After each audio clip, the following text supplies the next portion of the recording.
We are now fighting the BJP, the RSS and the Indian state itself.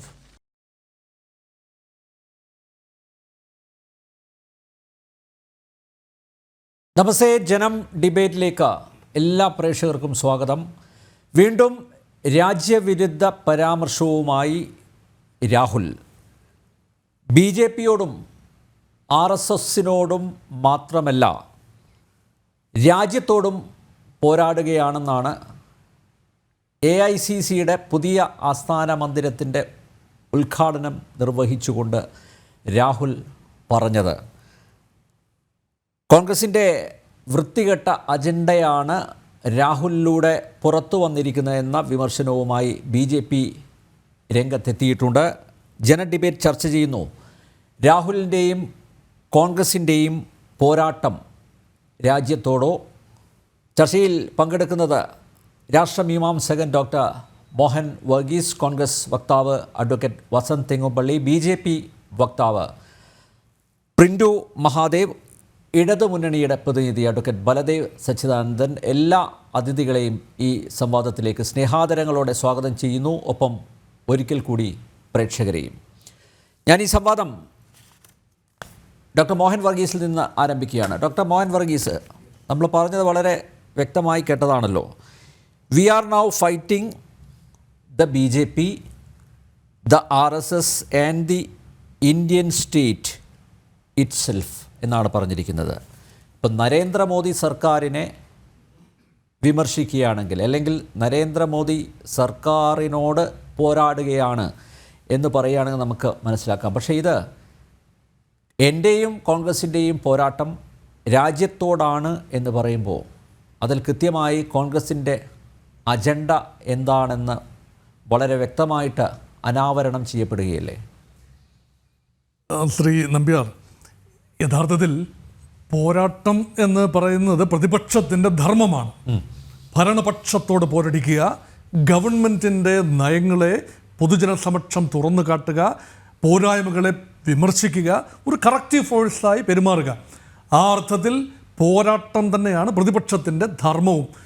Cabinet റാങ്കുള്ള ആളാണ് പ്രതിപക്ഷ നേതാവ് ശ്രീ രാഹുൽ ഗാന്ധി. അപ്പം അദ്ദേഹത്തിൽ നിന്നും പ്രതീക്ഷിക്കുന്ന വാക്കുകൾ പോരാട്ടത്തിൻ്റെ വാക്കുകൾ തന്നെയാണ് തീർച്ചയായും പ്രതീക്ഷിക്കുന്നത്. പക്ഷേ ഇവിടെ പോരാട്ടം ഒരു 3 വ്യക്തമായ ഘടകങ്ങൾ എണ്ണി പറയുന്നു. ഭാരതീയ ജനതാ പാർട്ടി, രാഷ്ട്രീയ സ്വയം സേവക് സംഘ്, അതുപോലെ ഇന്ത്യ രാജ്യം, ദ സ്റ്റേറ്റ് ഓഫ് ഇന്ത്യ. അപ്പോൾ ഈ വാക്കുകൾ വളരെ വ്യക്തമാണ്. വി ആർ അഗൻസ്റ്റ്, അതായത് Rahul Gandhi and Congress party are on a relentless fight against BJP. അത് നമുക്ക് മനസ്സിലാക്കാം. RSS മനസ്സിലാക്കാം. And the state of India എന്ന് പറയുമ്പോൾ ഗവൺമെൻറ് ഓഫ് ഇന്ത്യ എന്നതാകാം ഒരു പക്ഷേ ശ്രീ രാഹുൽ ഗാന്ധി ഉദ്ദേശിച്ചത് എങ്കിലങ്ങനെ പറയണമായിരുന്നു. പക്ഷേ ഇവിടെ സ്റ്റേറ്റ് ഓഫ് ഇന്ത്യ എന്ന് പറയുമ്പോൾ ഒരു പരിധിവരെ രാജ്യത്തിനെതിരെയുള്ള ഒരു വലിയ ഒരു യുദ്ധപ്രഖ്യാപനം പോലെയുള്ള ഒരു കാര്യമാണ് ഇവിടെ വന്നിരിക്കുന്നത്. അത് ഒരു വലിയ ഒരു സ്ലിപ്പ് ഓഫ് ദ ടങ് എന്ന ഗണത്തിൽ പെടുത്താൻ വേണമെങ്കിൽ, പക്ഷേ അതിനേക്കാൾ കൂടുതൽ അർത്ഥതലങ്ങൾ ഒരുപക്ഷെ ഇപ്പോൾ രാജ്യമാസകലം സംസാരിച്ചു കൊണ്ടിരിക്കുന്നു. അതുകൊണ്ടാവുമല്ലോ നമ്മൾ ഈ ഡിബേറ്റ്, ആ വിഷയത്തിൽ അധികരിച്ച ഡിബേറ്റ് ഉണ്ടാകുന്നത്. ഇത് നോക്കൂ, ഇവിടെ എന്തായിരുന്നു എൻ്റെ കോണ്ടെക്സ്റ്റ്? കഴിഞ്ഞ ദിവസം RSSൻ്റെ സർസംഘാലക് ശ്രീ മോഹൻ ഭാഗവത് പറഞ്ഞ ഒരു പരാമർശം, അത് പറയുക എന്നതല്ല, അതൊരു ആഗ്രഹ പ്രകടനമാണ്. അതായത് ഭാരതത്തിൻ്റെ സ്വാതന്ത്ര്യം 1947 ഓഗസ്റ്റ് മാസം 15-ാം തീയതി ലഭിച്ചു. അതൊരു പൊളിറ്റിക്കൽ ഇൻഡിപെൻഡൻസ് ആണ്. പക്ഷേ ഇൻഡിപെൻഡൻസ് പൂർണ്ണമാകണമെങ്കിൽ അതിനൊരു കൾച്ചറൽ നറേറ്റീവ് ഉണ്ടാകണം. ആ ഒരു കൾച്ചറൽ നറേറ്റീവ് എന്ന് പറയുന്നത് രാമക്ഷേത്രം പ്രാണപ്രതിഷ്ഠയിലൂടെ രാമജന്മഭൂമിയിൽ രാമക്ഷേത്രം സാധ്യമായ ജനുവരി 22 യഥാർത്ഥ ഇൻഡിപെൻഡൻസ് ഡേ എന്ന രീതിയിൽ അദ്ദേഹത്തിൻ്റെതായ ഒരു അഭിപ്രായം പറഞ്ഞു. അത് സ്വാഭാവികമായി അതിനുള്ള വിമർശനങ്ങളുണ്ടാകും. നമ്മളെല്ലാം പഠിച്ചിട്ടുള്ളതും നമ്മളെല്ലാം വളർന്നിട്ടുള്ളതും എല്ലാം ഭാരതത്തിൻ്റെ ഇൻഡിപെൻഡൻസ് എന്ന് പറയുന്നത് ബ്രിട്ടീഷുകാരോടുള്ള ഒരു പോരാട്ടം. ആ പോരാട്ടത്തിൽ കോൺഗ്രസ് പാർട്ടിയും അതുപോലെ മറ്റ് സംഘടനകളും എല്ലാം തന്നെ ഘോരമായി പോരാടി നേടിയെടുത്ത, സഹന സമരത്തിലൂടെ നേടിയെടുത്തൊരു സ്വാതന്ത്ര്യം. പക്ഷേ ആ സ്വാതന്ത്ര്യത്തിൻ്റെ സ്പിരിറ്റിനെ തീർച്ചയായും മോഹൻ ഭാഗവത് ജി തീർച്ചയായും ആ സ്പിരിറ്റിനെ അംഗീകരിക്കുകയും അതിനൊരു സെക്യുലർ ക്രെഡൻഷ്യൽ, ഇന്ത്യയുടെ ആകമാന 5000 വർഷത്തെ ചരിത്രത്തിന് ഒരു സെക്യുലർ ഒരു പാരമ്പര്യം ഉണ്ട് എന്ന് ഹൈന്ദവ ദേശീയത എന്ന് പറയുന്നത് അതിനൊരു സെക്യുലർ ദേശീയതയാണ് എന്നൊരു പരിപ്രേക്ഷ്യമാണ് മോഹൻ ഭാഗവത് കൊടുക്കുന്നത്. ആ രീതിയിൽ പറഞ്ഞു വരുമ്പോൾ എങ്ങനെയാണ് ജനുവരി മാസം 22-ാം തീയതി രണ്ടാം സ്വാതന്ത്ര്യ ദിനം അല്ലെങ്കിൽ പ്രധാന സ്വാതന്ത്ര്യം, യഥാർത്ഥ സ്വാതന്ത്ര്യം ലഭിച്ച ദിവസം എന്ന് വന്നാൽ അതിനർത്ഥം കൃത്യമായും ദാറ്റ് ഈസ് ടാർഗറ്റിംഗ് കോൺഗ്രസ് പാർട്ടിയാണ് പ്രധാനമായും ഇന്ത്യയുടെ സ്വാതന്ത്ര്യ സമരം നയിച്ചത്. അപ്പോൾ മഹാത്മാഗാന്ധിയും മുസ്ലിം ലീഗിലുണ്ടായിരുന്നത് മുഹമ്മദ് അലി ജിന്നയും അതുപോലെ മൗലാന അബ്ദുൽ കലാം ആസാദും ഒന്നും വേണ്ട പിന്നെ മൻമോഹൻ ഈ സകല നേതാക്കളും അംബേദ്കർ ഉൾപ്പെടെയുള്ള എല്ലാവരും ചേർന്ന ഒരു പോരാട്ടം. ആ പോരാട്ടത്തിൽ നെഹ്റുവിയൻ ലെഗസി വളരെയധികം പ്രോമിനൻ്റായി പലപ്പോഴും പാഠപുസ്തകങ്ങളിലും പഠന മെറ്റീരിയലും എല്ലാം വന്നു. കുറച്ചുകൂടി ബാലൻസ് ചെയ്തുകൊണ്ട് ഇപ്പോൾ മറ്റ് ലെഗസികളും അംബേദ്കറൈറ്റ് ലെഗസിയും പട്ടേലിൻ്റെ ലെഗസിയും എല്ലാം കൂടുതലായി ഇപ്പോൾ ചർച്ച ചെയ്യപ്പെടുന്നൊരു കാലമാണ്. അതിന് ഒരു പക്ഷേ ഭാരതീയ ജനതാ പാർട്ടി കൂടുതൽ താല്പര്യമെടുക്കുന്നു, ഇപ്പോഴത്തെ നരേന്ദ്രമോദി സർക്കാർ കൂടുതൽ താല്പര്യമെടുക്കുന്നു. അതായിരിക്കാം അതിന് കാരണം. അതുകൊണ്ട് കോൺഗ്രസ് പാർട്ടി സ്വല്പം ഖിന്നരാണ്. കോൺഗ്രസ് പാർട്ടിയുടെ നേതൃത്വം, ഗാന്ധി നെഹ്റു ഫാമിലിയുടെ പിന്മുറക്കാരാണല്ലോ ഇപ്പോഴത്തെ കോൺഗ്രസ് പാർട്ടിയുടെ നേതൃത്വം. സോണിയാഗാന്ധിയും പ്രിയങ്ക ഗാന്ധിയും രാഹുൽ ഗാന്ധിയും എല്ലാം തന്നെ ആ ഒരു വംശാവലിയിൽപ്പെടുന്നതായതുകൊണ്ട് നെഹ്റുവിയൻ ലെഗസി തമസ്കരിക്കപ്പെടുന്നു എന്ന ഒരാക്ഷേപമുണ്ട്. അതോടൊപ്പം തന്നെ ഇപ്പോൾ ശ്രീ മോഹൻ ഭാഗവതിൻ്റെ ഭാഗത്തു നിന്ന് വന്ന ആ ഒരു പരാമർശം വീണ് കിട്ടിയ ഒരു ആയുധമാണ് എങ്കിൽ പിന്നെ അത് ഉപയോഗിച്ച് കളയാം എന്ന രീതിയിൽ പറഞ്ഞു. RSSും BJPയും നമ്മുടെ സംവിധാനങ്ങളെയെല്ലാം, ഭരണഘടനാ സ്ഥാപനങ്ങളെ, അതായത് ഇലക്ഷൻ കമ്മീഷൻ, അതുപോലെ മറ്റ് സ്ഥാപനങ്ങൾ, എൻഫോഴ്സ്മെൻറ്റ് ഡയറക്ടറേറ്റ്, CBI എന്നു വേണ്ട ഒരുപക്ഷെ കോടതികളെ ഉൾപ്പെടെ എല്ലാം സംവിധാനത്തിൻ്റെ പരിധിയിലാക്കുന്നു. RSSൻ്റെയും BJPയുടെയും ചൊൽപ്പിടിയിലാക്കുന്നു. അതുകൊണ്ട് BJPയോടും RSSനോടും പൊരുതുന്നതിനോടൊപ്പം തന്നെ രാജ്യത്തോടും പൊരുതുന്നു എന്ന് പറയുമ്പോൾ അത് എവിടെയോ ഒരു കല്ലുകടി എവിടെയുണ്ട്. അതായത് ഈ സംവിധാനങ്ങളെല്ലാം ചേരുന്നതാണ് രാജ്യം എന്ന ഒരു വിവക്ഷയാണ് രാഹുൽ ഗാന്ധി കൊടുക്കുന്നത്. അങ്ങനെയല്ല രാജ്യം എന്ന് പറയുന്നത് ജനാധിപത്യ പരമാധികാര റിപ്പബ്ലിക്കായ ഭാരതം. അത് പ്രിയാമ്പിളിൽ വളരെ വ്യക്തമായി പറയുന്നു, sovereign socialist secular democratic republic. അതൊരു സോവറിൻ രാജ്യമാണ്. ആ രാജ്യത്തിൻ്റെ ഭരണകൂടം ഏകപക്ഷീയമായി പെരുമാറുന്നു എന്ന് പറഞ്ഞാൽ അത് നമുക്ക് മനസ്സിലാക്കാം, യുക്തിക്ക് നിരക്കുന്നതാണ്. പക്ഷേ രാജ്യം തന്നെ എതിരാകുന്നു, ജനങ്ങൾക്ക് രാജ്യം തന്നെ എതിരാകുന്നു എന്ന് പറയുമ്പോൾ അവിടെ ഒരു ട്രീസൺ, രാജ്യദ്രോഹപരമായ കാര്യം അവിടെ ആരോപിക്കപ്പെടുന്നു. ദേശവിരുദ്ധത അവിടെ ആരോപിക്കപ്പെടുന്നു എന്നതാണ്. അപ്പോൾ അതുകൊണ്ടാണ് വലിയ തോതിലുള്ള വിമർശനങ്ങൾ അതിനെതിരെ വരുന്നത്. സ്വാഭാവികമായി കോൺഗ്രസ് പാർട്ടിയുടെ ഭാഗത്തു നിന്ന് അതിനുള്ള ഡിഫൻസ് വന്നു. ആ ഡിഫൻസ് എന്ന് പറയുന്നത് അതിനൊരു വ്യാപകമായ പറഞ്ഞ കോൺടെക്സ്റ്റാണ്. ഒരു പ്രസ്താവനയെ കോൺടെക്സ്റ്റിനുള്ളിൽ നിന്നുകൊണ്ട് കാണണമല്ലോ. അപ്പോൾ കോൺടെക്സ്റ്റ് എന്ന് പറയുന്നത് സ്ഥാപനങ്ങളെല്ലാം തന്നെ വരുതിയിലാക്കുന്നതിനെതിരെയുള്ള രാഹുൽ ഗാന്ധിയുടെ പരാമർശം സ്വല്പം അനുചിതമായ വാക് പ്രയോഗത്തിലൂടെ ആയിപ്പോയി എന്നതാണ് ഒരു പക്ഷേ കോൺഗ്രസിൻ്റെ ഒരു ഡിഫൻസ്. ഇനി തീർച്ചയായും കോൺഗ്രസിൻ്റെ പ്രതിനിധി ഇവിടെയുണ്ട്, ശ്രീ വസന്ത് തെങ്ങുംപള്ളിയുണ്ട്. അപ്പോൾ നമുക്ക് തീർച്ചയായിട്ടും കേൾക്കാവുന്നതേ ഉള്ളൂ. അഡ്വക്കേറ്റ് വസന്ത് തെങ്ങുംപള്ളി, എന്തായാലും നാക്കുപിഴയല്ല, കാരണം സമയം എടുത്തു തന്നെയാണ് രാഹുൽ പ്രസംഗിച്ചത്. നമുക്ക് നേരത്തെ ഡോക്ടർ മോഹൻ വർഗീസ് ചൂണ്ടിക്കാണിച്ചതുപോലെ നിങ്ങൾക്ക് RSSനെതിരെ പോരാടാം, നിങ്ങൾക്ക് BJPക്കെതിരെ പോരാടാം, പക്ഷേ രാജ്യത്തിനെതിരെ എങ്ങനെയാണ് പോരാടുന്നത് അഡ്വക്കേറ്റ് വസന്ത്? മാത്രമല്ല, പ്രതിപക്ഷ നേതാവായിട്ടിരിക്കുമ്പോൾ രാഹുൽ എങ്ങനെയാണ് ദേശവിരുദ്ധത ഒരു അലങ്കാരമായി കൊണ്ടു നടക്കുന്നത്? ശ്രീ അനിൽ നമ്പ്യാർ, നോക്കൂ, അങ്ങേക്കും മനസ്സിലാവും, ഇന്ന് ഈ വിഷയം ചർച്ച ചെയ്യുന്ന എല്ലാ മാധ്യമങ്ങൾക്കും മനസ്സിലാവും, അദ്ദേഹം ഉദ്ദേശിച്ചത് രാജ്യത്തെ ഭരണകൂടത്തിനെതിരായിട്ടുള്ള പോരാട്ടമാണ് എന്ന്. ആ ഭരണകൂടം മോദി ഭരണകൂടമാണ്. ഇപ്പോ സ്റ്റേറ്റ് എന്ന വാക്ക് ഉപയോഗിക്കുക ഭരണകൂടത്തെ എന്താണ് കൂടിയാണ്. അല്ലല്ല ഇന്ത്യ എന്ന് പറഞ്ഞ എന്താണ്? അല്ല, അതാണ് ഞാൻ പറഞ്ഞു വരുന്നത്. കേരളത്തിലെ തന്നെ എണ്ണം പറഞ്ഞ മാധ്യമപ്രവർത്തകനായ ശ്രീ അനിൽ നമ്പ്യാറിനെ അറിയാത്തതല്ല, സ്റ്റേറ്റ് എന്ന് ഉപയോഗിച്ചാൽ ഭരണകൂടത്തെ പ്രതിഫലിപ്പിക്കാൻ വേണ്ടി കൂടി ആ ഇംഗ്ലീഷ് വാക്ക് പലയിടത്തും ഉപയോഗിക്കാറുണ്ട്. സ്റ്റേറ്റ്, മോദി സ്റ്റേറ്റ് എന്താ? ഒരു നിമിഷം നമുക്ക് രാഷ്ട്രമീമാംസകൻ തന്നെ ഇവിടെയുണ്ട്, അദ്ദേഹം ഹീസ് ദ എക്സ്പേർട്ട്. അപ്പോൾ തീർച്ചയായിട്ടും പറയാം. ഒരു മിനിറ്റ് അതിലൊരു ക്ലാരിറ്റി വരുത്തി നമുക്ക് അത് വ്യക്തമായിട്ട് എനിക്കതിനെ ക്ലാരിറ്റി വരുത്താൻ സാധിക്കും. കാരണം 33 വർഷം സർവകലാശാല തലത്തിൽ രാഷ്ട്രമീമാംസ പഠിപ്പിച്ചൊരു അധ്യാപകനാണ്. ഈ ഗവൺമെൻറ് എന്ന് പറഞ്ഞാൽ സ്റ്റേറ്റിൻ്റെ ഒരു ഘടകം മാത്രമാണ്. 4 ഘടകങ്ങൾ: പോപ്പുലേഷൻ, ജനങ്ങൾ; ടെറിട്ടറി, അതായത് ഭൂവിഭാഗം; അതുപോലെ ഗവൺമെൻറ് ഭരണകൂടം, അതിനോടൊപ്പം തന്നെ പരമാധികാരി, ഈ 4 ഘടകങ്ങൾ ചേർന്നാണ്. അപ്പോൾ അഡ്വക്കേറ്റ് വസന്ത് തെങ്ങമ്പള്ളി അഡ്വക്കേറ്റ് ആണല്ലോ, അപ്പം LLB പഠിക്കുന്ന കൂട്ടത്തിൽ വ്യക്തമായി അതിൻ്റെ ബാലപാഠമാണ്, പൊളിറ്റിക്കൽ സയൻസിൻ്റെ ബാലപാഠമാണ്. അപ്പോൾ അവിടെ government is N agency of the state. പക്ഷേ ഗവൺമെൻറ്റിനെ സ്റ്റേറ്റായി കൺവേർട്ട് ചെയ്ത് കാണുന്നത് ലൂയി 14 സിൻഡ്രോമാണ്. അതായത് ലൂയി 14 ആണല്ലോ പറഞ്ഞത് ഐ ആം ദ സ്റ്റേറ്റ് എന്ന് പറയുമ്പോൾ ഗവൺമെൻറ്റിൻ്റെ തലവനായ അന്നത്തെ മഹാരാജാവായിരുന്ന ഫ്രഞ്ച് ചക്രവർത്തിയായിരുന്ന ലൂയി 14 പറഞ്ഞു ഐ ആം ദ സ്റ്റേറ്റ് എന്ന് പറഞ്ഞാൽ എന്താ, ഞാനാകുന്നു രാഷ്ട്രം. അതായത് രാഷ്ട്രത്തിൻ്റെ എല്ലാ കാര്യങ്ങളും, ഗവൺമെൻറ്റിനെ മാത്രമല്ല ജനങ്ങളെയും ഭൂപ്രദേശത്തെ എല്ലാത്തിൻ്റെയും അധിപൻ ഞാനാണ്. അപ്പം ഗവൺമെൻറ് എന്ന് പറയുന്ന ഈ 4 ഘടകങ്ങളിൽ ഒന്ന് മാത്രമാണ്, ഈ 4 ഘടകങ്ങളെ കൂട്ടി യോജിപ്പിക്കുന്ന കാര്യമാണ്. തീർച്ചയായും ഗവൺമെൻറ് എന്ന് പറഞ്ഞാൽ സ്റ്റേറ്റിൻ്റെ എൻജിനാണ്. എൻജിൻ വേണമെങ്കിൽ അറ്റകുറ്റപ്പണി നടത്താം, എൻജിന് വേണമെങ്കിൽ വലിയ ചെറിയ രീതിയിലുള്ള ഓവർഹോളിംഗ് നടത്താം. പക്ഷേ വെഹിക്കിൾ മുഴുവനായി മാറ്റാനാവില്ല, എങ്കിൽ ആ രാജ്യമില്ല പിന്നെ. അതുകൊണ്ട് രാജ്യവും ഗവൺമെൻറ്റും ഒന്നല്ല. പക്ഷേ രാഹുൽ ഗാന്ധി, എൻ്റെ അഭിപ്രായം ഇതാണ്, രാഹുൽ ഗാന്ധി മനഃപൂർവ്വമായി പറഞ്ഞതാണ് എന്ന ചിന്ത എനിക്കില്ല. എൻ്റെ ഒരു ചിന്ത എന്ന് പറയുന്നത് ഒരു വീൺവാക്കാണ്. ആ സമയത്ത് ഒരു തോട്ട് പ്രോസസ്സിൽ വന്ന ഒരു ചെറിയ ക്ലാരിറ്റിയുടെ കുറവാണ് അദ്ദേഹത്തെ. ഗവൺമെൻറ്റിനെതിരെ ഈ പോരാട്ടം BJPക്കെതിരെയാണ്, RSSനെതിരെയാണ്, ഇന്ത്യൻ സർക്കാരിനെതിരെയാണ് എന്ന് പറഞ്ഞിരുന്നെങ്കിൽ അത് ക്ലീൻ ആയിരുന്നു. അതെ, യെസ്, അല്ല വസന്ത് വ്യക്തമായി എന്ന് തോന്നുന്നു. ഒരു വ്യക്തതക്കുറവുമില്ല. State is a political entity, അതായത് ഒരു രാഷ്ട്രീയ എൻറ്റിറ്റിയാണ് എന്ത് ടെറിറ്ററികളെ ഭരിക്കാനുള്ളത് എന്നൊരു വിവക്ഷ കൂടി സ്റ്റേറ്റ് എന്ന വാക്കിനുണ്ട്. ഇനി ഒപ്പം തന്നെ ശ്രീ രാഹുൽ ഗാന്ധി പറഞ്ഞു വന്ന കോണ്ടെക്സ്റ്റ് എന്താണ്? നമ്മളെന്ന് പറയുന്നത് ഇന്ത്യ രാജ്യത്ത് ഇന്ത്യൻ നാഷണൽ കോൺഗ്രസിന്റെ പുതിയ ആസ്ഥാന മന്ദിരം ഉണ്ടാകുന്നു. അവിടെ കോൺഗ്രസിനെ സംബന്ധിച്ച് കോൺഗ്രസിന്റെ വിവിധ സംസ്ഥാനങ്ങളിൽ നിന്നുള്ള പ്രധാനപ്പെട്ട നേതൃത്വം മുഴുവൻ അവിടെ ഉണ്ട്.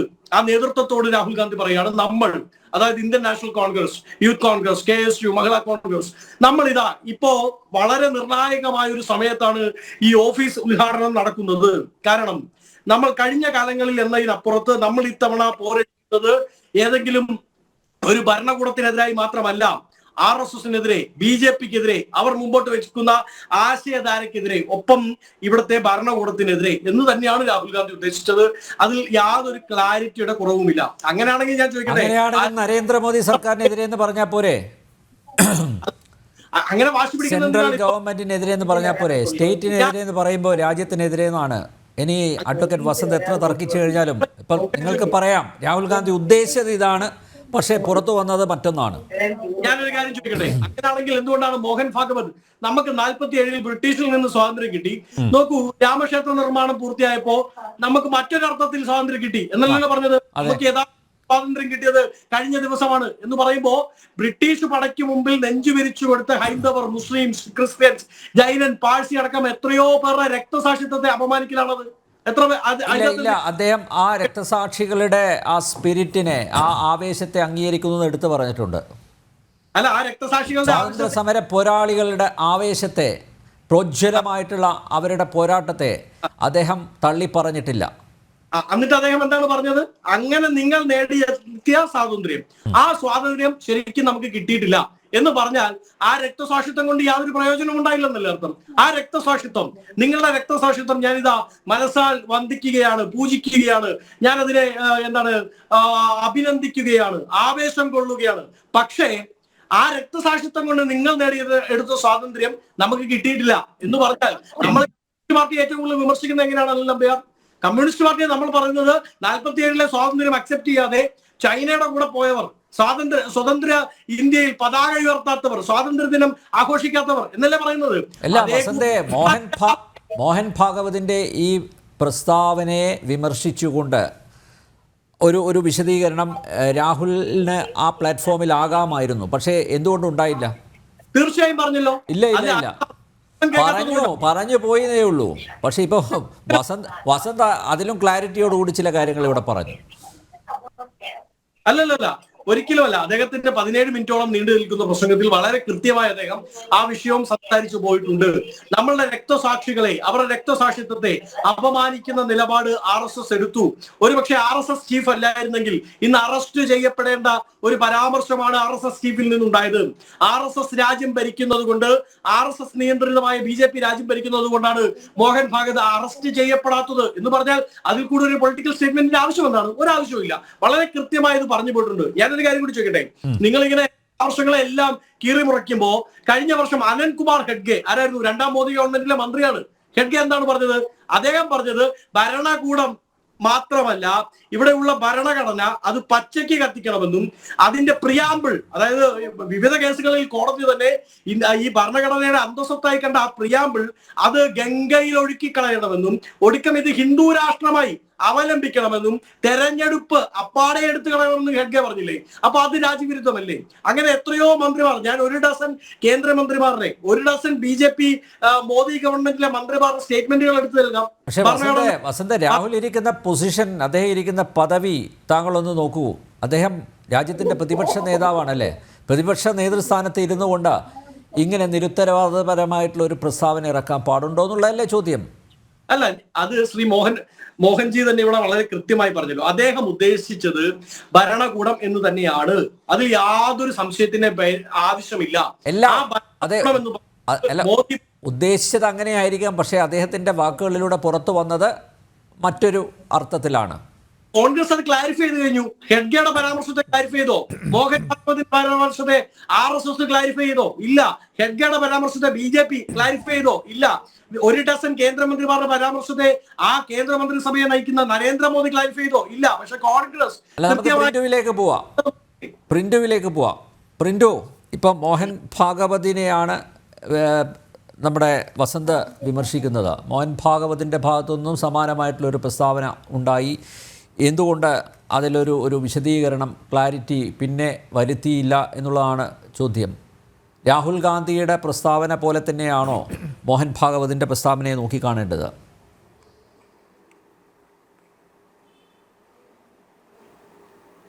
ഒരിക്കലുമില്ല. 2 പ്രസ്താവനയും 2ആയിട്ട് കാണണം. കൃത്യമായിട്ട് രാഷ്ട്രീയ നിരീക്ഷണം നടത്തുന്ന ആളുകൾക്ക് അത് കൃത്യമായിട്ട് മനസ്സിലാക്കാൻ സാധിക്കും. സത്യത്തിൽ ഈ അത്യുന്നത ക്രമത്തിലെ രാജ്യദ്രോഹി എന്നാണ് നമ്മൾ രാഹുൽ ഗാന്ധിയെ വിളിക്കേണ്ടത്. ഈ രാജ്യത്ത് ഇപ്പോൾ പറയുന്നു അദ്ദേഹത്തിൻ്റെ നാക്കുപിഴയാണെന്നൊന്നും അതിനെ വ്യാഖ്യാനിക്കാൻ സാധിക്കില്ല. കൃത്യമായിട്ട് കുറച്ച് വർഷങ്ങളായിട്ട് രാഹുൽ ഗാന്ധി മുന്നിൽ വെച്ച് നടക്കുന്ന അജണ്ട, ആ അജണ്ട എന്ന് പറഞ്ഞാൽ രാജ്യവിരുദ്ധതയും രാജ്യത്തിലെ ജനങ്ങളെ ഭിന്നിപ്പിക്കുകയും മതത്തിൻ്റെയും രാഷ്ട്രീയത്തിൻ്റെയും രാഷ്ട്രത്തിൻ്റെ പേരിൽ വിഭജിക്കുന്ന തന്ത്രമാണ് അദ്ദേഹം പയറ്റുന്നത്. അതിൻ്റെ അവസാനത്തെ അദ്ദേഹം പറഞ്ഞ അദ്ദേഹത്തിന് പക്വതയില്ലായ്മയിൽ നിന്ന് പറഞ്ഞതായിരിക്കും ഒരു പക്ഷേ. അദ്ദേഹത്തിൻ്റെ പക്വതയെക്കുറിച്ചൊക്കെ നമ്മൾ ചർച്ച ചെയ്തതാണ് ഒരുപാട് കാലം. പക്ഷേ അദ്ദേഹത്തെ പോലെ അങ്ങ് പറഞ്ഞതുപോലെ പ്രതിപക്ഷ നേതാവെന്ന രീതിയിൽ ഒരു രാജ്യത്തിൻ്റെ പ്രതിപക്ഷ നേതാവാണ്. രാജ്യത്ത് ഉറ്റുനോക്കുന്ന ഒരാൾ സ്വാഭാവികമായിട്ട് RSSനെതിരെയും BJPക്കെതിരെയും ഇനി മോഡി സർക്കാരിനെതിരെയും അദ്ദേഹം പട നയിച്ചോട്ടെ. പക്ഷേ രാജ്യത്തിനെതിരെ പട നയിക്കും, രാജ്യത്തിനെതിരെ പോരാടുമെന്ന് പറയുമ്പോൾ അദ്ദേഹത്തിന് തീഹാർ ജയിലിൽ അടയ്ക്കേണ്ട സമയം അതിക്രമിച്ചിരിക്കും. ഒന്നില്ലെങ്കിൽ തീഹാർ ജയിലിൽ അടയ്ക്കണം, അദ്ദേഹം ഏതെങ്കിലും ഒരു മാനസിക ഹോസ്പിറ്റലിൽ കൊണ്ടുപോയി ചികിത്സിക്കണം.